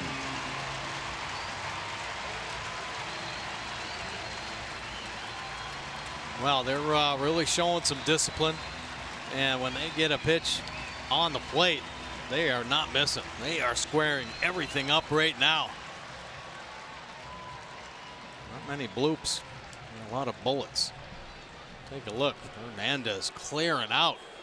Go breaking ball right there that stayed on that inner third, and he opened up, and wow, did he get the barrel there, knowing right on contact that he got that one. 10 home runs for him on the season now. 29 RBIs. And against the Orioles here in this series, he now has driven in 4 in the 4 games. And with the 2 hits in the ball game, he's 2 for 4, 7 hits, 17 at bats, 4 RBIs in the series. And Araujo just overmatched. Yeah. Man, oh man. Well, definitely not very sharp. And you had talked about it, just not getting a lot of time out there on the bump to build his confidence at all. Mike Wright now getting loose out in the O's pen. And here is Morales. Bases are empty, still only 1 away, 3 runs in. And this is the problem, if you will, with the Rule 5 players like Pedro Araujo. They got to stay if the organization wants to keep him, but are you doing him any favors? He should be down at the minor league level pitching. Same way Santander immediately went down as soon as they could send him down. Right. But they can't send him down, not this year. Right. Well, I mean, I guess in a way it just tells you how thin maybe the Orioles organization is. I mean, if you're going to hold on to Araujo at the major league level and keep him in the bullpen and really not use him, so in a sense, you're short out there every night. Yeah, yep. Trey Mancini will get under this. Morales retired. So the key is hold on to him this year. If he doesn't make the team out of spring training, then let him go back to the minor leagues because they just need arms. Now, obviously, Pedro's going to be a major league pitcher, and he's going to probably be a quality major league pitcher one day, but obviously not ready right now. Just mentally, it's a grind. You fall behind. Got to know how to make those adjustments. So when you get hit around a little bit, and you see the result. Yeah, it is unfair. The young arm just not getting the quality innings. And a repercussion of that is because now you're required to carry another pitcher in the bullpen you might not carry otherwise. Now your bench is short. Yeah. So you can't have the extra bench player because you got to have the extra bullpen guy. Although in this day and age, most teams are carrying the 13 pitchers anyway. All right. 2 down, a 1-0 count. There's always the fear too that boy, you break a guy's confidence. Yeah. You know? And you hope you can get it back. I mean, everybody was excited about Pedro's arm in spring training. I mean, he really had a solid spring. Everything coming out of his hand nicely. The big fastball, the changeup was very sharp. So hey, I mean, everything to be excited about. But unfortunately, you just get stuck here in the season with the Rule 5 pick. And you know, Buck Showalter's hands have been tied a couple years now with some Rule 5 guys. It really hindered the roster movement. Yeah, we had 3 starting this year, and that's probably 2 too many. 2-0 count, 2 down. Pilar blasts one to the gap in left center field. That's way back. And goodbye. Home run. Unbelievable.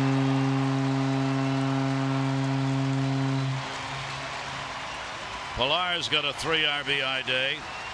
That is his 2nd home run in this series.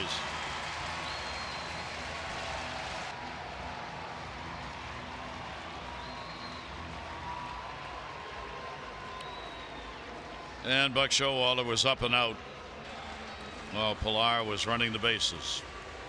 So Araujo gets tattooed here in his relief appearance, and Toronto putting up a record day for the season.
He has made a couple spot starts though. 6.46 earned run average and 30 2/3 innings of work. See that opponent batting average still up there for Mike Wright. 309 right now, and the righty's way up to 338, giving up 3 home runs this season. 4 runs in. Araujo charged with it in an inning. 4 runs, 4 hits, 2 walks, and a strikeout. Wright's pitch by Russell Martin in the air, center field. Adam Jones will put that one away for the out. But another big inning, and it is 13-1 Toronto.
by American Standard.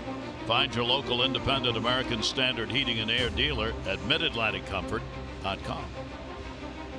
Good day for sale. A lot of balls are sailing. 13-1, 15 hits in the ball game. The Jays' high in hits is 17 this year against Cleveland. That was 11 innings. Most runs scored, 15. That came against the Royals back in April. I haven't dared to look on the Orioles side, but we got to be close, if not over, most hits and runs surrendered. Yeah, boy, have they been squaring up some baseballs. This isn't some soft contact either. No, these are hard hit balls. Man. Here is Jace Peterson, leadoff batter. Peterson is 0 for 1 and a walk in the ball game. Estrada's gone the difference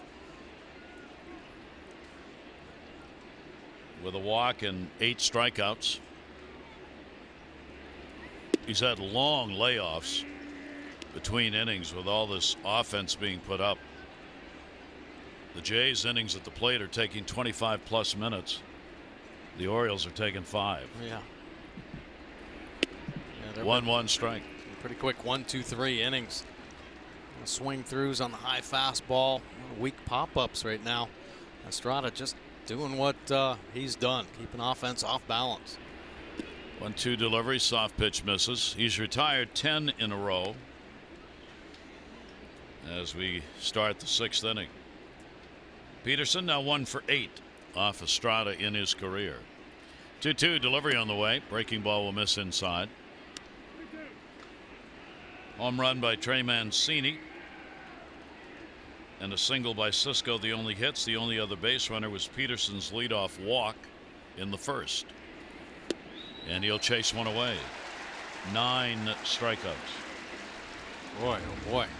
That is just a nasty change. It's unbelievable, this stopping right in front of the plate. And everybody out in front. Incredible arm sell for sure. And almost impossible, it seems, to make this adjustment. So here's Adam Jones. Adam has struck out and popped out.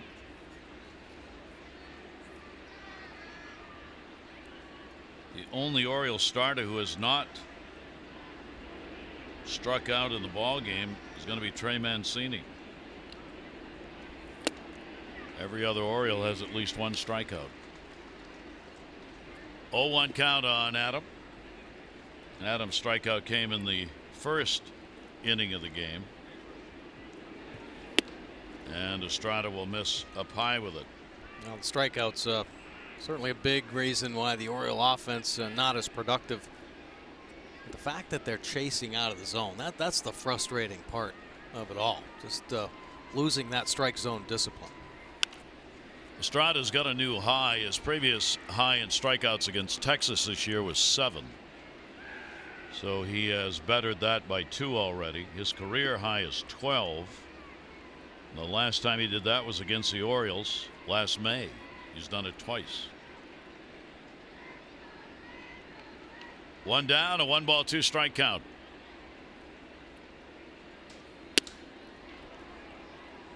About as hard as he's thrown a pitch. Oh yeah. Yep, 90 miles an hour right there. A little brush back right up at the eyes. So I'm expecting maybe the change up, down and away, or double up with the fastball at the top. Adam on the 2-2 will pop it up to shallow right. Second baseman going back, called off. Grichuk comes on and puts it away. And there are 2 down. For every Orioles walk, Care First Blue Cross Blue Shield contributes $50 supporting the Leukemia and Lymphoma Society Light the Night Walk. The O's have 177 free passes, $8,850. Care First encourages each of us to take that first step towards a healthier and more active lifestyle. Here's Manny. Machado an 0 for 2 in the game, 0 for his last 12. Nubs it. Foul by just that much. Just missed the corner of the bag. Boy, it looked like it actually hit it. Oh. Yeah, all right. A little change up here. Right off the end of the bat.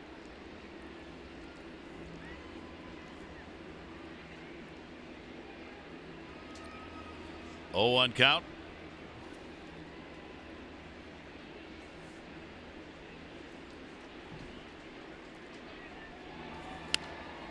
Manny coming into the day 10th in the American League in average. The average going down with the 0 he's in right now. Tied for 4th in home runs in the American League. Trailing J.D. Martinez in RBIs by a couple. Martinez had a big night last night. And that'll get rid of the 0. Base hit into center field. Manny is on. Pilar picks it up. Will get it back in. And the Orioles get a 2-out single from Manny Machado, breaking Estrada's streak of 12 outs in a row. Well, there's a good swing there by Machado, really leading with the hands, letting that barrel drag through the zone. That is the protective swing. That bat had to stay in the strike zone as long as possible. Will help you make better contact with that changeup. Nice swing right there by Machado. Orioles get their 3rd hit of the ball game. And here is Mark Trumbo. Strikeout, pop out. Inside out foul.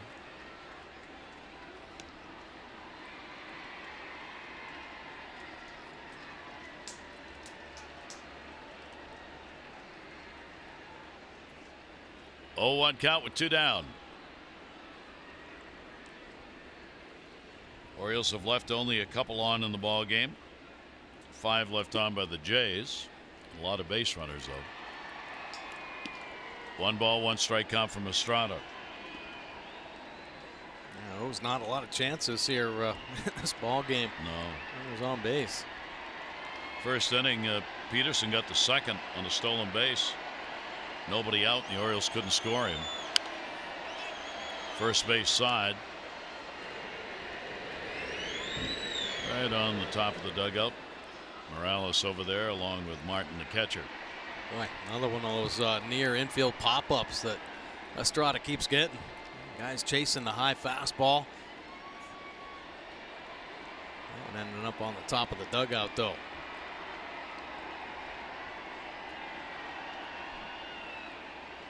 Morales getting that start down there at first, usually DHs.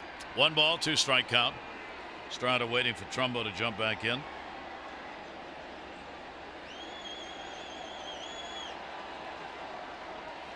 One-two delivery on the way. In the air. Second base, Solarte. And he'll make the catch. Trumbo retired. No runs. 1 hit, no errors, and 1 left. Jays on top.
Win, and they're looking to heat Mancini up. How about his first at bat going deep straightaway center, and the Orioles have the lead. Mancini out in left field, 50-50 chance, and he can't come down with this one. Well, the Blue Jays answer right back, but Diaz, he gets into one. Mancini standing right there again, ripping one off the wall, covering 51 feet. Getting a little glove there from Adam Jones. Geico, 15 minutes could save you 15% or more on car insurance. Visit geico.com to see how much you could save. Right to Grichuk. You take a look at the box score in game. There are lots of numbers. Oh my. Oh my. Yeah, home runs, doubles, runs scored, singles. Where's Diaz? What happened? Yeah, slumping. He's Diaz is slumping. He's 0 for 3. Had that one taken away by Mancini, but pretty impressive output by this Blue Jays offense coming in.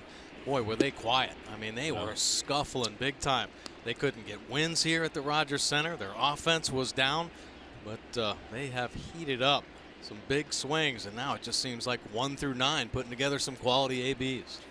Grichuk's already 3 for 3 on the day. Wright's delivery to him will be fouled away. He's had 3 singles, an RBI, 2 runs scored.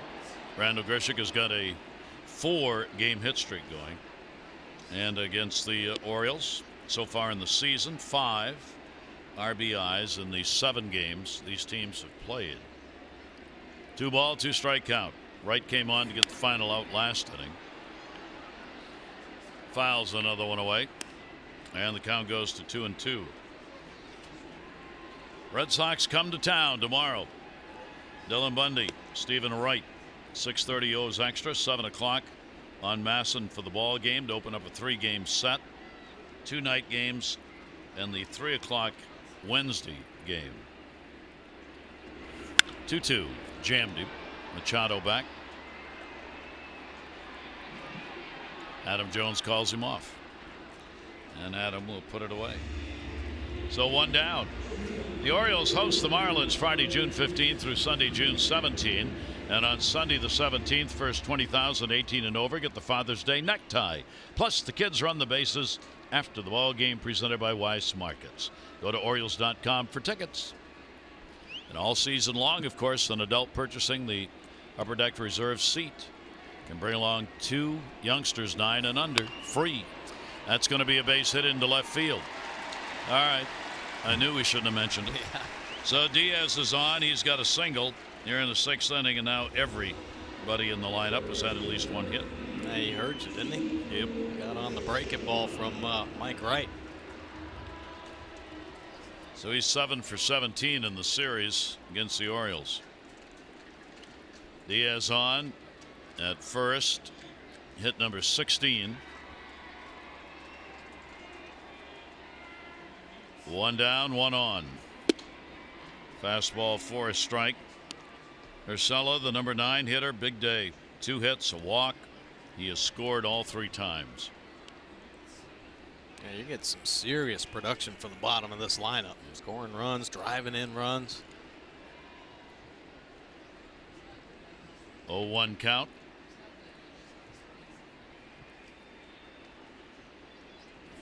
Not going to hold the base runner. It would be a violation of the unwritten rules, I think, for Diaz to steal a base 6th inning, 13-1. Yeah, I think so. Even though there's some gray area now on that, yeah. when to run and when not to run. 0-2 the count from Wright. Kind of hit on the back foot that time. Adam Jones will come on and put it away. Urshela is retired, and there are 2 down here in the 6th inning. 2 away, nobody on, 1 on, and the top of the order. Curtis Granderson, the veteran, all those games against the Orioles that he's played, many of them with the Yankees, has continued to put up the big numbers against the O's here in this series. Career high 6 RBIs in the ball game, 3-run homer in the 4th, 2 doubles, and a walk. Can't do any more offensively than that. No, that's a pretty good leadoff hitter day, isn't it? Man, oh man. Granderson, a 1-0 count. Been in and out of the lineup here in this series. Play 1, get 1 off.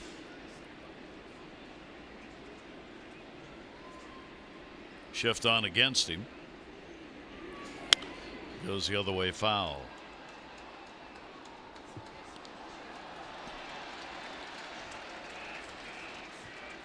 Granderson, with the day he's had today, is moving up on a 300 lifetime batting average against the Orioles. He's had 27 home runs against the Orioles in 95 games. He was going for another one right there. 1-2. Well, he had some huge years offensively, didn't he? Didn't he have a couple 40 home run seasons with the Yankees? Had that short porch and was just turning and burning. You see him choking up. See so little of that anymore. 1-2 delivery on the way. Just trying to punch it. He's got that whole left side open, and he tried to put the ball down the third baseline. Well, Granderson, boy, he got onto something a number of years ago, and he started taking his lower half really completely out of his swing. Very limited movement there, so controlling his bat path, the name of his game. It does not get caught up in too much wasted body movement. 1-2 delivery, a broken bat. That'll be a base hit into left center field. Runner will stop at second. Jones up with it. So Granderson is on again. 5 up, 5 on. Good look right here. You see that front foot just get picked up and set back down. No weight going forward. Just seeing the baseball. You mentioned it, shorten up with a little choke up there and slapping a base hit over the shortstop's head. So 4 hits in the ball game and a walk. 6 for 10 in this series with 2 home runs and 7 RBIs for Curtis Granderson. That's in 4 games. 2 away. Solarte 2 hits, 2 singles. 17 hits for Toronto. The Orioles gave up 20 hits on May 8 against the Royals and 15 runs in that game. Those are the highs for this year. So Toronto run-wise is 2 shy of that and 3 shy of the 20 hits. 0-1 by Wright.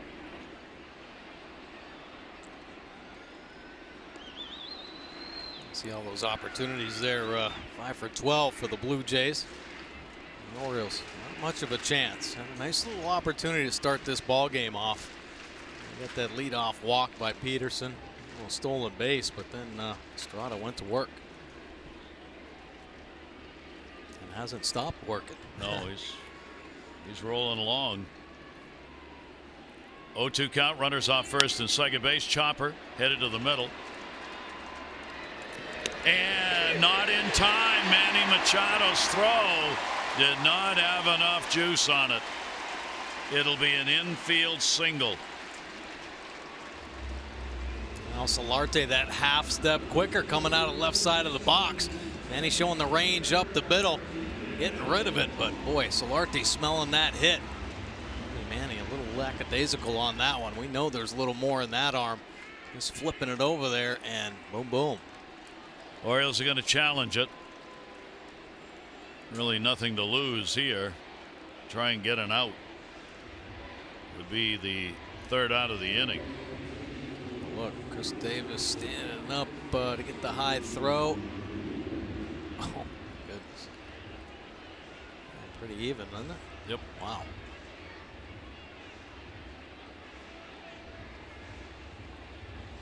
Well, we've seen in this series managers challenge that stayed the same because of inconclusive evidence, a stolen base attempt.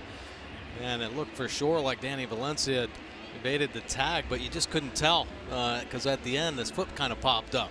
So you got to have conclusive evidence to overturn a play. Is there enough right here to say that Manny got him? I think there is. Remember the rule, the interpretation changed this year. We started this year, the ball had to be in the back of the glove. Now it only has to be within the glove. And that's how technical you have to get because of video replay. So if the ball's in the glove, even if it doesn't touch the back of the glove, it's enough for an out. All right. Don't look at me like that. Yeah, well, hey, it looks like we got it. I didn't change the rule. Let's see what it is here. Well, I don't know. That's why we're not back in New York looking at the video machine. I got to believe that's another one where the evidence, there's no clear evidence that the call was wrong. Man, oh man. So bases are loaded. Instead of ending the inning, Solarte gets his 3rd hit. He's 3 for 5. Now the sack's full. Diaz, Granderson, Solarte. And Hernandez already has a home run. 5th inning, 10th of the year, good for 2. He's had a 2-hit ball game, 2 for 4. 7 for 15 in the series against the Orioles with 4 RBIs. Now 18 hits for Toronto. Wright's delivery on the way. In the air, right field. It's playable. Joey Rickert will drift over and put it away. So no runs, 3 hits, no errors, and 3 are left on base. Ram due up, Scope, Davis, and Mancini.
This date on June 10, 1952.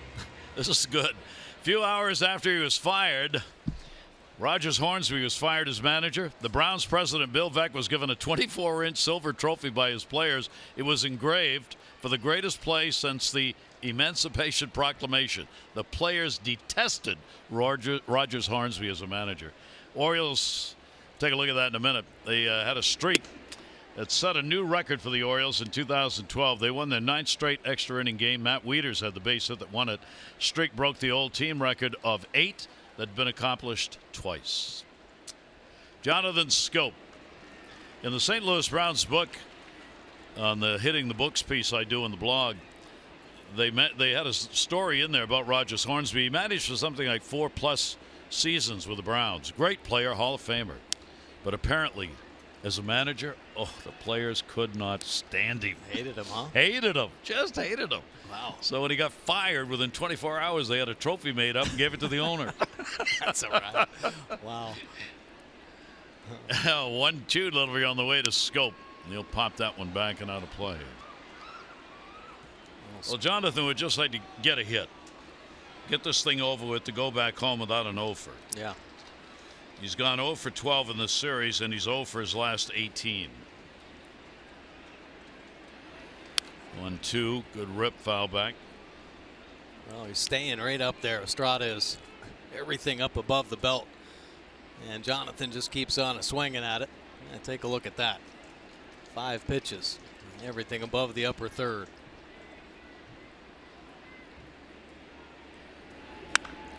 In the air, left field. That ought to fall in. They were playing him the other way. And goodbye, home run. It does better than that. So Jonathan Scope ends the over as he gets the long ball. And the Orioles will pick up their 2nd run to make it 13-2. Boy, doing Jonathan Scope a favor right there. Dropping that changeup after steady diet of high fastballs. And Jonathan able to find the barrel finally. And sneaking one over that left field wall. 352 for the home run.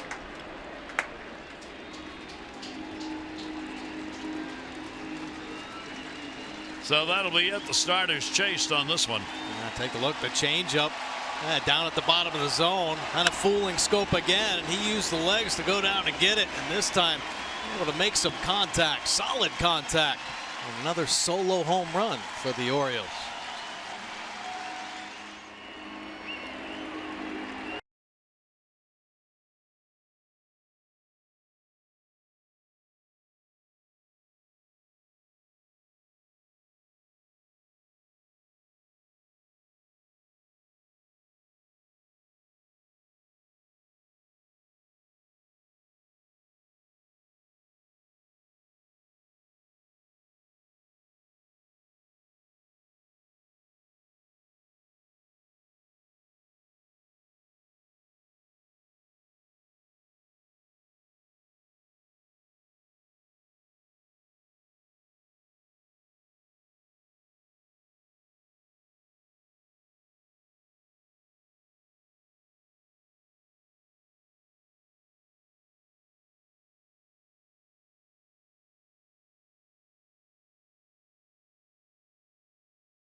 shots by the Orioles today. Mancini and Scope.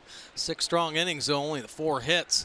And 9 punch-outs. Not time for the Jiffy Lube pitching change. Regular oil changes at Jiffy Lube will help your vehicle's engine run cleaner and longer. Jiffy Lube, drive in today. Joe Biagini coming out of the Blue Jays pen. Second day in a row, the Orioles have seen him out of the pen. Base is clear here, and Davis up. Take a look at Biagini's numbers on the year. And not so impressive. That 8.28 earned run average kind of moved around a little bit. Had to fill in and get some spot starts in there, and just not been able to settle in for this Blue Jays team. See opponents hitting .349 on the year.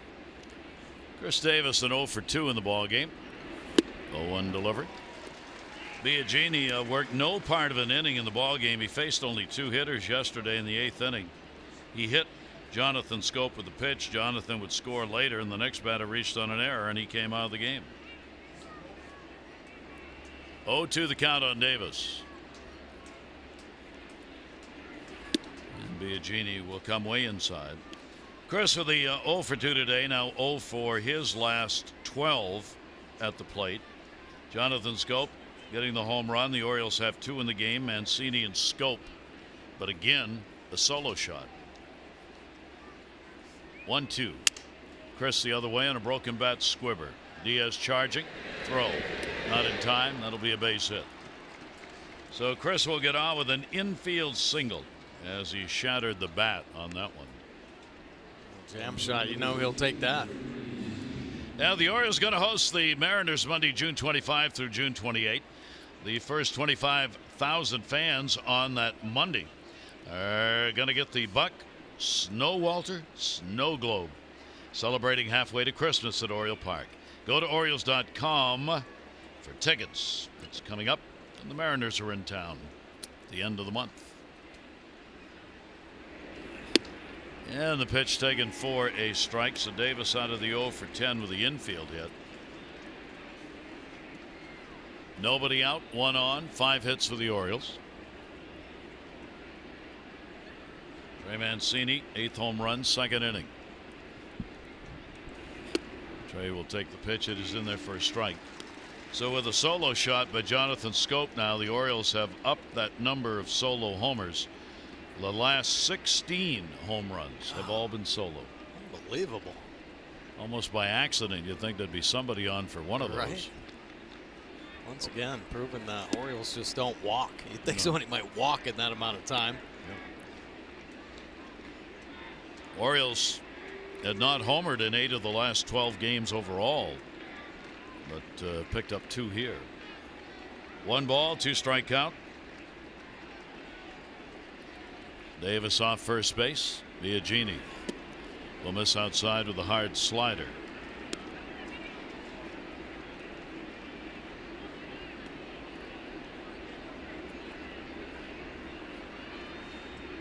Estrada coming out of there with that 13-2 lead after win number 3.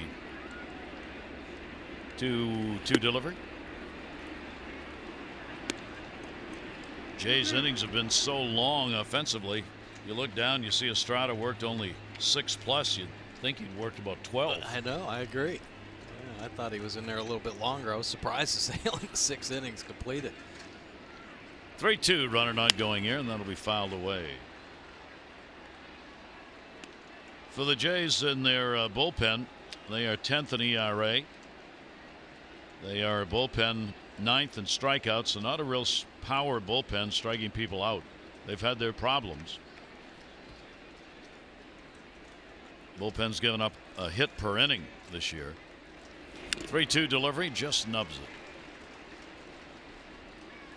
it. Well, they've had more than just some performance problems out there in the bullpen. Losing Osuna out there, being suspended is just it's a big hurt. I mean, we see how bad it is with the Orioles losing Britton out of the bullpen. Just trying to reshuffle and organize your pen. Line arms up. Some arms just not used to the high leverage situations. That one hit hard to the gap in left center field. Hernandez going over, won't get it. It'll take a hop up and over. So a double, and maybe Trey Mancini's bat is back on fire. Yeah, a couple good at bats here. The home run, of course, ground rule double Trey Mancini squaring some pitches up after a steady diet of pitches on that outer third, ready to react on the inside fastball. Finds that barrel, and one hop up and over the wall. Not a good swing by Boom Boom. So Trey Mancini, a homer and a double in 3 times to the plate, 11 two-baggers on the year. And the Orioles get a chance on a base hit here to pick up a couple of runs as Chance Sisco stands in. Orioles 0 for 3 in these situations. They've left 2 on base. Biagini delivers. 90-mile-an-hour fastball down, and 0-1. This part of the ball game, it's hard. You talk about being a disciplined hitter, disciplining your strike zone. Well, here's where he can actually settle in and have some better at bats. Instead of giving ABs away in these blowout games, really concentrate on seeing the baseball. Got a great chance to get a knock right here and drive in 2 runs. I mean, that's a frustrating part sometimes of a blowout baseball. You see hitters just swinging early, making easy outs. You know, just not a lot of focus and purpose with their takes, their swings. So great time for some of the younger hitters, especially, just bear down, have good at bats. Off the mask, off Russell Martin, and the count goes to 1-2. Look, little fastball away and catching Martin on that shoulder. Saw Sisco take one on the right shoulder, and a very similar reaction to Martin, who takes it off the left shoulder. The Biagini ahead on the count. Infield not worried about a run scoring here. They're playing back, give it up to get an out.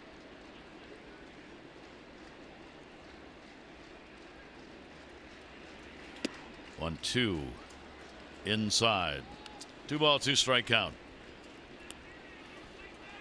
Biagini up and down. Miners, big club. He's trying to get things figured out. Well, the club tried to figure out how they're going to use him. He's back in the bullpen now, and they, at least current plan, that's where he's going to stay.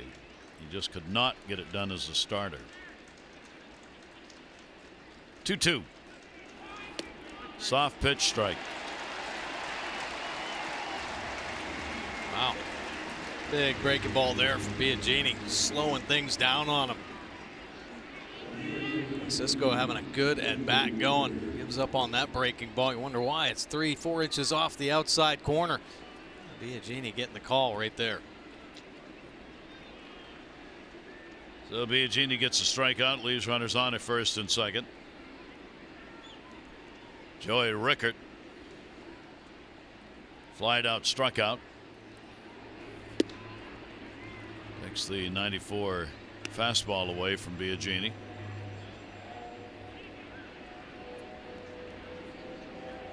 Joey's had his at-bats limited, not unexpectedly so, but maybe a little more than might have thought here in the month of June. Only 12 at-bats coming into the game. Gentry, who was carrying a pretty good bat, was getting some time in right field, and that's where Rickert might have played otherwise. 1 ball, 1 strike.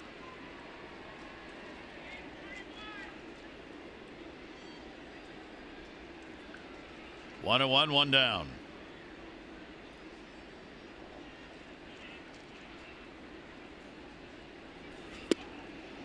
And we'll miss inside. Good take there. You know, I think Buck is kind of looking to play the hot hand. Somebody's got to step up. He's looking for a number of bats. Well, Rickert and Gentry kind of in the same boat. And I guess who's ever hotter and will probably get the playing time. You know, Rickert, when he first came up, hit a couple home runs. He was in there, and then his bat cooled a little bit. Gentry starting to pick things up here recently. Yeah, Rickert. Rickert with the 0 for 2 today is only 1 for 14 in the month of June. And Gentry has had playing time, 3 for 10. See how Rickert turns away from that up and in fastball. That's the proper technique, and there really is a technique to that. You turn away from the baseball, protect your face and head area, take it up in the upper shoulder or in the back. No, thank you. 3 ball, 1 strike count. Second and third for the Orioles. And they're loaded. This is not atypical for Biagini. This is the way it's been this year for him. So the Orioles have loaded him up here in the 7th inning. Only one away. Leadoff home run by Jonathan Scope. Martin will go out to have a word. So they want to get the bullpen activated here in a 13-2 game. You really don't want to do that, but Pete Walker, pitching coach, you saw looking down to the bullpen. Yeah, well, Biagini's problem has been just that command. Walk rate up over 5 walks per 9 innings this season. So just unable to harness a lot of that movement he's featuring. Pretty good cut fastball. Still got the good velocity. Jace Peterson in the leadoff spot has gone 0 for 2. Picked up a walk. Sacks full. Going with the fastball. See if he can control that, get some strikes out of it. 0 in the bullpen. Peterson 0 for 2 off Biagini.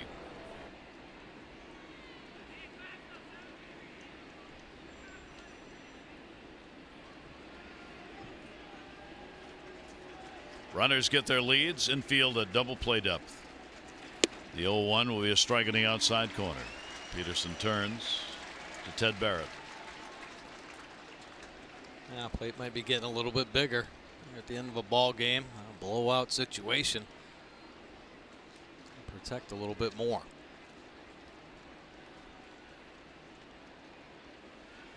And he'll have to protect on this at the plate. 0-2. Delivery, runner coming to the plate. They'll go for 2. 1. Just get 1. So an RBI will be credited to Peterson. Davis will score after picking up a base hit. Orioles get another on the board to make it 13-3 on the fielder's choice. Now Peterson's speed keeping him out of this double play. See him reaching out. That backdoor breaking ball called strike 3 on Cisco. Got to protect a little bit. And Solarte can't finish it off because he's tardy getting to second base, throwing off balance. Not enough mustard on there to clean up the double play. So 2 down, 1st and 3rd. Mancini, the lead runner. Pedro Alvarez. Adam Jones out of the ball game. And the pitch taken for a strike. So Alvarez on to pinch hit for Adam. Adam had an 0 for 3 in the game.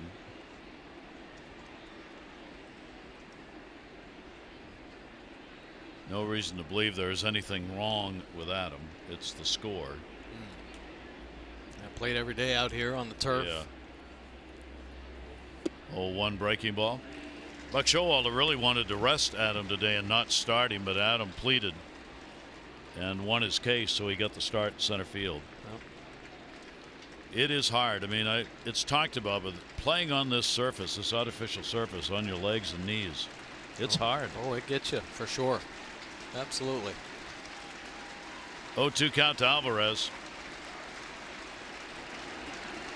Pedro on a breaking ball that's going to miss.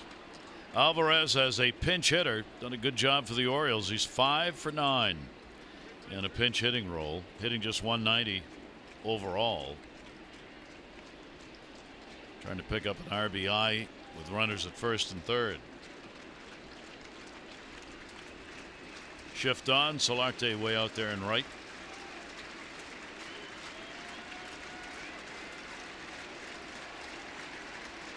One-two delivery on the way to him. That's down low. Russell Martin with a stop.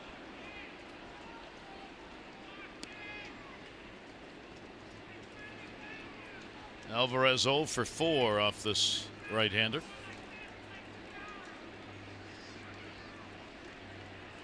Two ball, 2 strike count.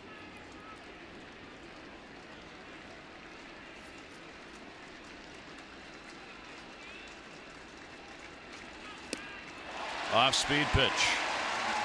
Biagini gets the strikeout. 7th inning stretch time. The Orioles get a couple of runs with the Jays well out in front.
With a strike being thrown by Wright Jr.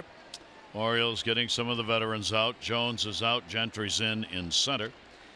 Pedro Alvarez stays on to play third, and Peterson goes to short. So Manny Machado and Adam Jones are out of the ball game. Bottom of the 7th inning, 13-3. Kendrys Morales, 5th home run of the year in the 3rd inning. 1 for 4 in the ball game. Morales, Pilar, and Martin are due up for the Blue Jays after their 30th win. Morales going the other way with his home run. I typically expect him to be pulling the long ball, but backing up the Cobb fastball, shooting it down that left field line. Mike Wright right there, 25 pitches thrown and is filling up the strike zone. 21 strikes. Pitch taken up high. 2-ball, 2-strike count.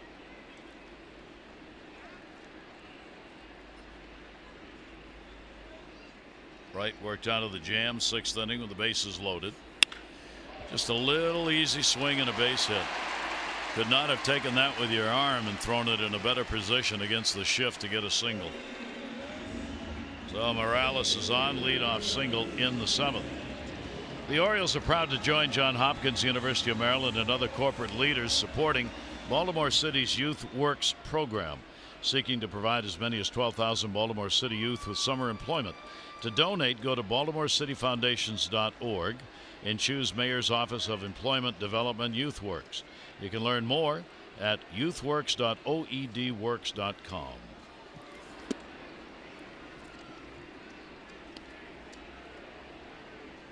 Pitch misses as Kevin Pilar stands in. 3 RBI day for him. 7th home run, base hit. 2 for 4 in the ball game. 7 for 15 here in this 3-game set for Pilar, including 2 home runs and 5 RBIs. So Darren O'Day getting ready. He'll come in the ball game to get his first look since coming off the DL yesterday. May's up for them. We've not seen him in a ball game. He's been up in the bullpen a couple of times. 1-1 delivery started to reach. Called on the swing. That's Barksdale down at first. Count 1-2. Pilar and then Martin. Pilar not the only one in this lineup that the Orioles have all of a sudden gotten hot. Man, oh man, we talked throughout this series about how down this Blue Jays offense was, but now everybody just starting to square up the ball.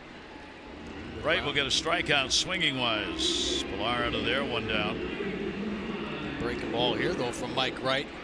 Starting on that outside corner and pushing it well off the plate. Pilar giving chase there.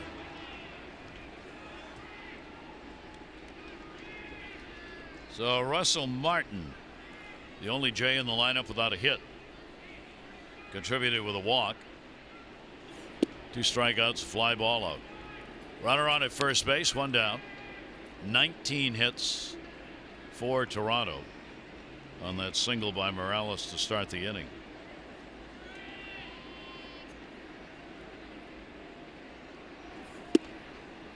Orioles concluding the road trip, winning the 2 games in New York tight, but won them. But on the verge of losing 4 here in Toronto. Orioles have scored just 14 runs in 6 games. 2-0 delivery on the way. That'll be on the outside corner for a strike.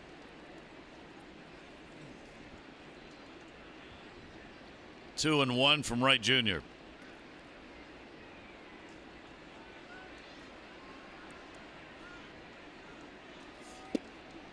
And that's going to miss down low. Good try right there. Well, the thing that's going to bring this Oriole offense back is just better strike zone discipline. That's the bottom line, I feel, with this team. If they can swing at strikes on the plate in the strike zone, they're going to have much more success. Of course, opposing pitcher's job is to get those pitches starting on the plate and then work off the edge. But I mean, all day today, Estrada just completely exposing the Orioles up and out of the strike zone. A lot of chases and a lot of weak outs. Full count. Thought he got a walk on that. Martin started down. 3-2, 1 away. Center field. Gentry. And there are 2 away. Well, with the Orioles going to be back home after the ball game, and tomorrow the Red Sox come to town for 3. Dylan Bundy takes the mound against Stephen Wright in the opener. Coverage on Masson, 6:30 O's Extra, presented by Southwest. Game coverage will be at 7. All the access you need right here on Masson. Tomorrow night, Red Sox in town. Orioles starter in this one, Alex Cobb, 9 runs, 11 hits, 3 2/3 innings. Araujo came on, worked an inning, 4 runs, 4 hits. Wright working, he has surrendered 4 hits but no runs. 1-0 count, 2 down. Randal Grichuk will take the pitch for a strike. Estrada worked 6+, 2 runs, 4 hits. He walked 1, struck out 9. 2 starters, the pitchers of record in this ball game. If that changes, we'll have a big story. 1-1 delivery on the way and a check swing. 1-2. Nice breaking ball there. Like the way Mike Wright's pitching with his fastball as well, bringing the 2-seamer back on that outside corner. Grichuk has had a 3-hit day, 3 singles, RBI, 2 runs scored, 3 for 4. Nice play. Francisco going out scooping one up. Yeah, that was an impressive pick right there. Wright getting ahead, 1 ball, 2 strikes. You want to make sure you get it off the plate, but boy, does he yank that one. But Cisco ready. How about that pickup? Nice little slide on the knee. Grichuk has had at least 1 hit in all 4 games in this series. And a swing and a miss. So Wright comes in with some heat, a couple of strikeouts, 1 hit, 1 left on. It's the Jays on top, 13-3.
Hold true moment. A couple interesting plays right here. Take a look, the old 5-6-3. Peterson with the dive to his left, tipping it to Manny Machado. Beautiful concentration. That better look right here. You see it redirected. Machado making the strong throw on the end. Yeah, a little glove right there. Try it again here. Grichuk chopping one down. A little tip, but no. Manny can't flag this one down. Pilar able to score from second base on the single, getting through. Beautiful summer, early summer afternoon, what it feels like out there. And here's Tim Meza, first time we've seen him. Yeah, pretty impressive numbers, though. This will be his 10th appearance with a 3.38 earned run average. Picked up a win. Opponent's hitting .303. Righty's a hard time on fastball slider combination. Lefty's up, though, 467. And Gentry goes after the first pitch he sees and will foul it back. Gentry hitting in Manny Machado's spot. Manny had a 1 for 3 in the ball game, a single his last time up. We are in the 8th inning. Biagini worked an inning, 1 run, 2 hits, a walk, and 2 strikeouts. Tim Meza has already been called up 4 times this year from the minors. He had his major league debut last year. He pitched in 19 games, 1-0 record, all out of the bullpen, only 17 innings. Out of Allentown, PA. 2 delivery. An alumni of the Cape Cod League, where some great summer baseball gets played. Meza trying to make his mark. Meza trying to get into the bullpen. He made his got his first major league win against the Orioles last September. He worked just a third of an inning, got a strikeout, and ended up picking up the win in the game September 12. We're seeing a pretty good fastball. Works in the mid-90s with that heater. Haven't seen his slider yet. I'm sure we will. 2-2 delivery on the way. There it was. Warren hard in, down and in on the right-handed hitter.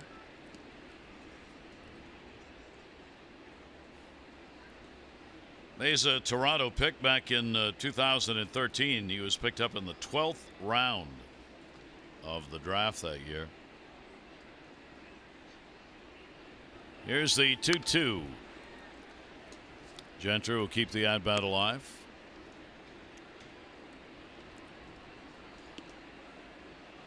Two ball, 2 strike count. Both pitcher and hitter showing their socks.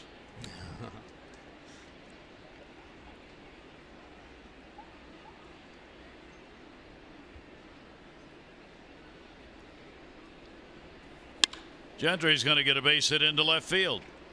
So Gentry continues with a pretty hot bat. He is on with a base hit to lead off the 8th inning for the Orioles. Well, it's a whole new ball game with RBI Baseball 18. RBI Baseball 18 delivers an all-new franchise mode and much more. RBI Baseball 18 available now. Learn more at rbigame.com. Rated E for everyone.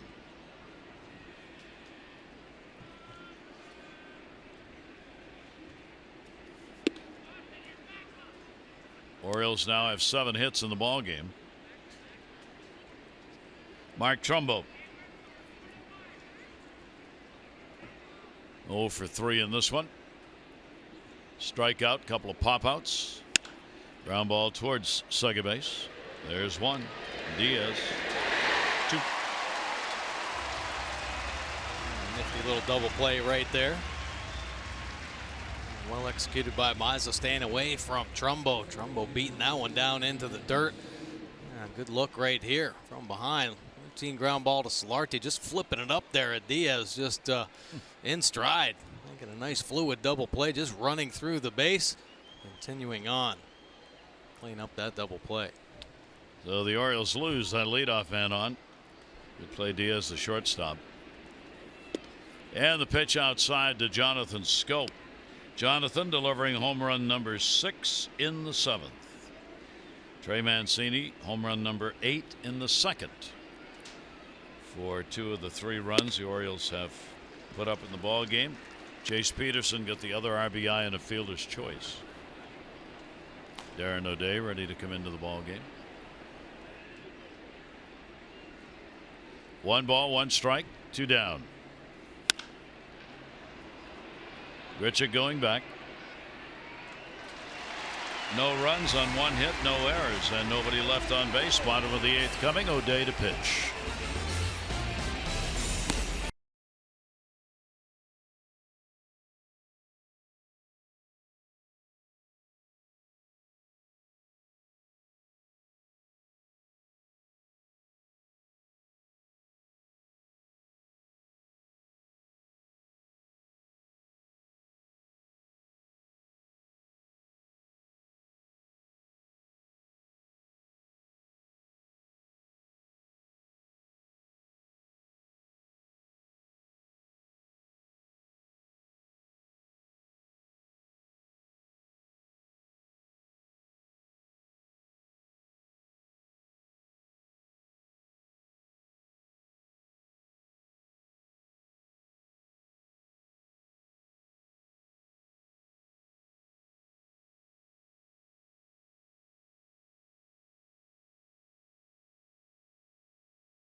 John Gibbons, after the ball game yesterday, was asked about, you think you're going to make it through the year? Might you be fired? He said, yeah, I'm content with whatever happens, whatever the future will hold, but I'm not one of those guys who's dying for that job or obsessed with things like that. I just kind of let things come to me. And then she said, intriguingly, Gibbons revealed that he recently sold his house in San Antonio. He said, so now I don't have a home. I don't know if I'll end up there.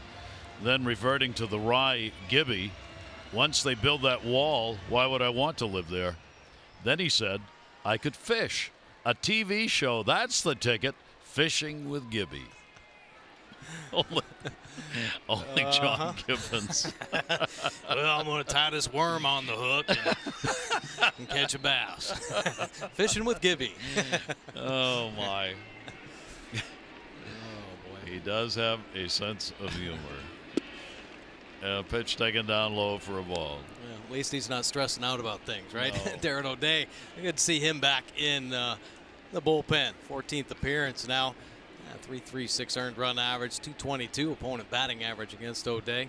Giving up the 3 long balls this season, and Granderson touched him for one of those. So O'Day, Orioles, great to have him back. Last appearance May 4 against Oakland. Out with the hyperextended right elbow, some 5 weeks since his last outing. Diaz, a base hit, 1 for 4. 1-1 delivery to him. That will be outside. And then, of course, Zach Britton is due back this coming week with the Red Sox in town. So the Orioles will realign the bullpen. O'Day came back yesterday. Tanner Scott sent down. Diaz goes to short on the ground. And 1 away near in the bottom half of the 8th inning. This copyrighted telecast presented by authority of the Orioles may not be reproduced or retransmitted in any form, and the accounts and descriptions of this game may not be disseminated without the express written consent of the Orioles. Diaz on the ground ball to Peterson, 1 away. Urshela coming up. 2 singles, a walk, 2 for 3, and 3 runs scored. And a strike taken. Good little 2-seam sinker right there. Bringing it back on that outside corner. Buck Showalter was talking about getting O'Day back into some ball games. He was hoping for a lower leverage situation. Let's get Darren's feet wet. I don't know if he was thinking about this much of a low leverage situation. Couldn't get a whole lot lower. Yeah, right. The 13-3 lead.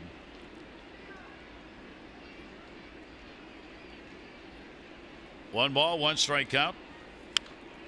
He'll foul that one back.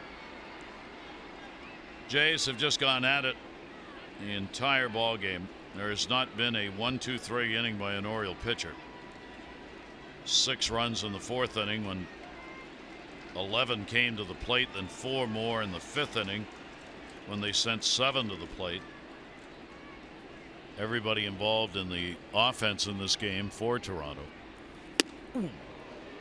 Started into it, ball rode in on him, and a 2-ball 2-strike count. Now Darren trying to take that fastball up to the top of the strike zone, just pulling out of it a little too quick as it leaks back up and in on that arm side. That ball's up at the top in the middle of the plate, probably get that swing through. 2-2. That'll be back, and Davis reaching in.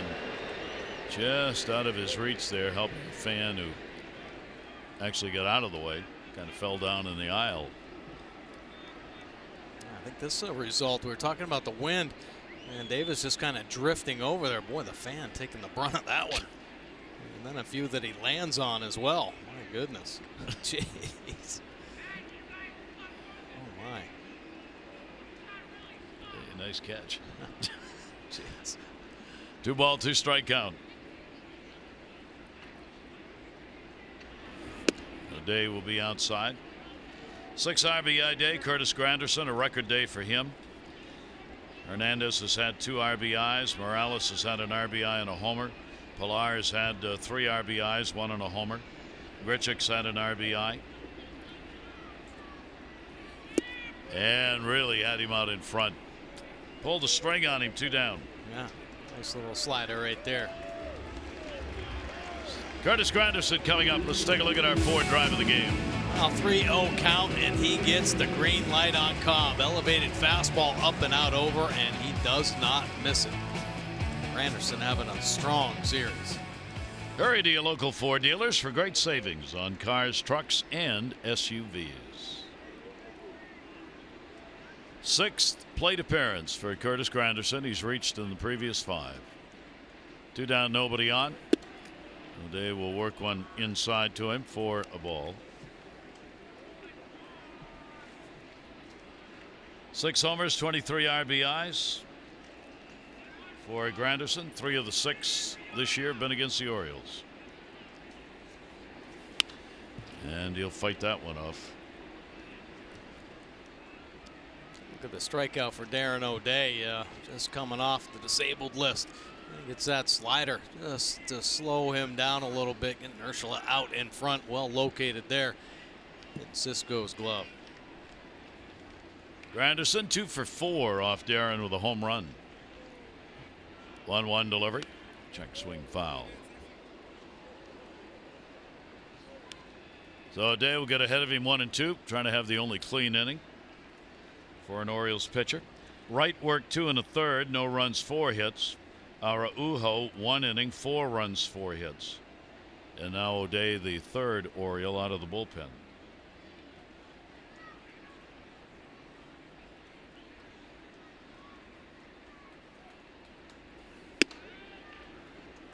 Tantalizing. Stayed off it though. 85 evens the count up. 2 balls and 2 strikes on Granderson.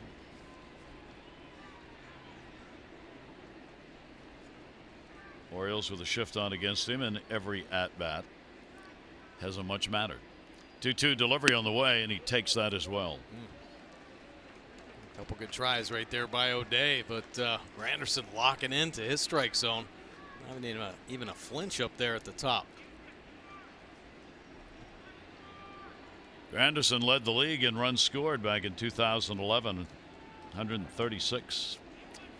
Playing with the Yankees. He went around, knew it, and Darren O'Day, successful return, sets the side down in order with a couple of strikeouts.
That's transparency.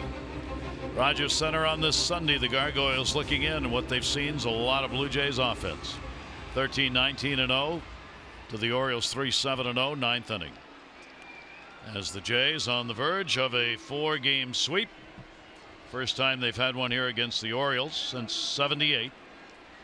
First one they've had against the Orioles at any time since '97, when they swept the Orioles in Baltimore in a 4-game series. Don't get a lot of 4-game sweeps. It's hard to do. Chris Davis. Well, it really was, and you thought things might start turning around for this team. A couple tight ball games in New York where they came away with some wins. Well, the Orioles were on a better roll. I'm feeling good about coming into Toronto. Toronto was just heading south in a hurry.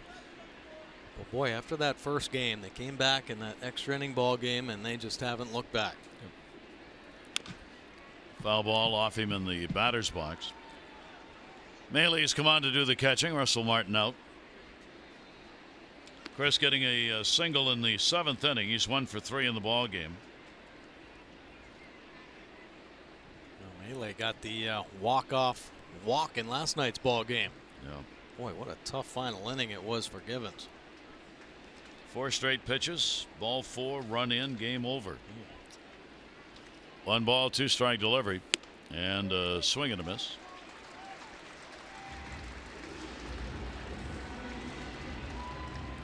High fastball there, up and away. Take a look. Hitting his spot, 94 miles an hour. Davis swinging through. Orioles have struck out 12 times today. Coming into the ball game, they were striking out just a little over 9 strikeouts per ball game, which actually had been lowered a bit over the last couple of weeks. They'd been up around 11 or 12 strikeouts per game. That number is going to go up again after today. Trey Mancini, a home run, a single, 2 for 3. Good news for Mancini. Down to third. That's a fair ball. Urshela's throw. 2 down. Nice play right there on the chopper. Now, we talked about some of the injuries and some younger players getting opportunities right there. Urshela making the most of his chances, moving around now, all the infield spots. Nice little play right there at third. Estrada will pick up the win, 3-6. It will end an 8-game stretch in which he'd not had a win. Loss will go to Cobb. He will be 2-8. Against the Jays, Cobb drops to 3-4, and against the Orioles, Estrada goes 8-2 in his career. Gets his first win at home, 1-4 here in this ballpark for Estrada. Cisco 0-2. Chance with a base hit and a couple of strikeouts.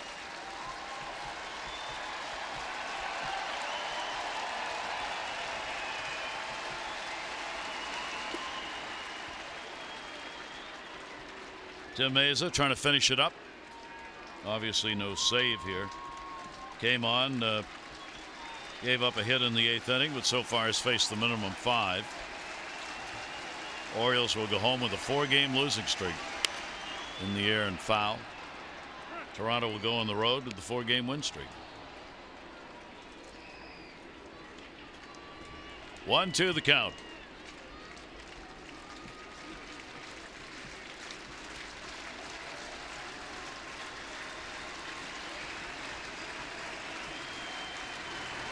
Chance Cisco will take it down low. Tough pitch to take right there. Adam Jones, Manny Machado getting a rest, coming out late in the game.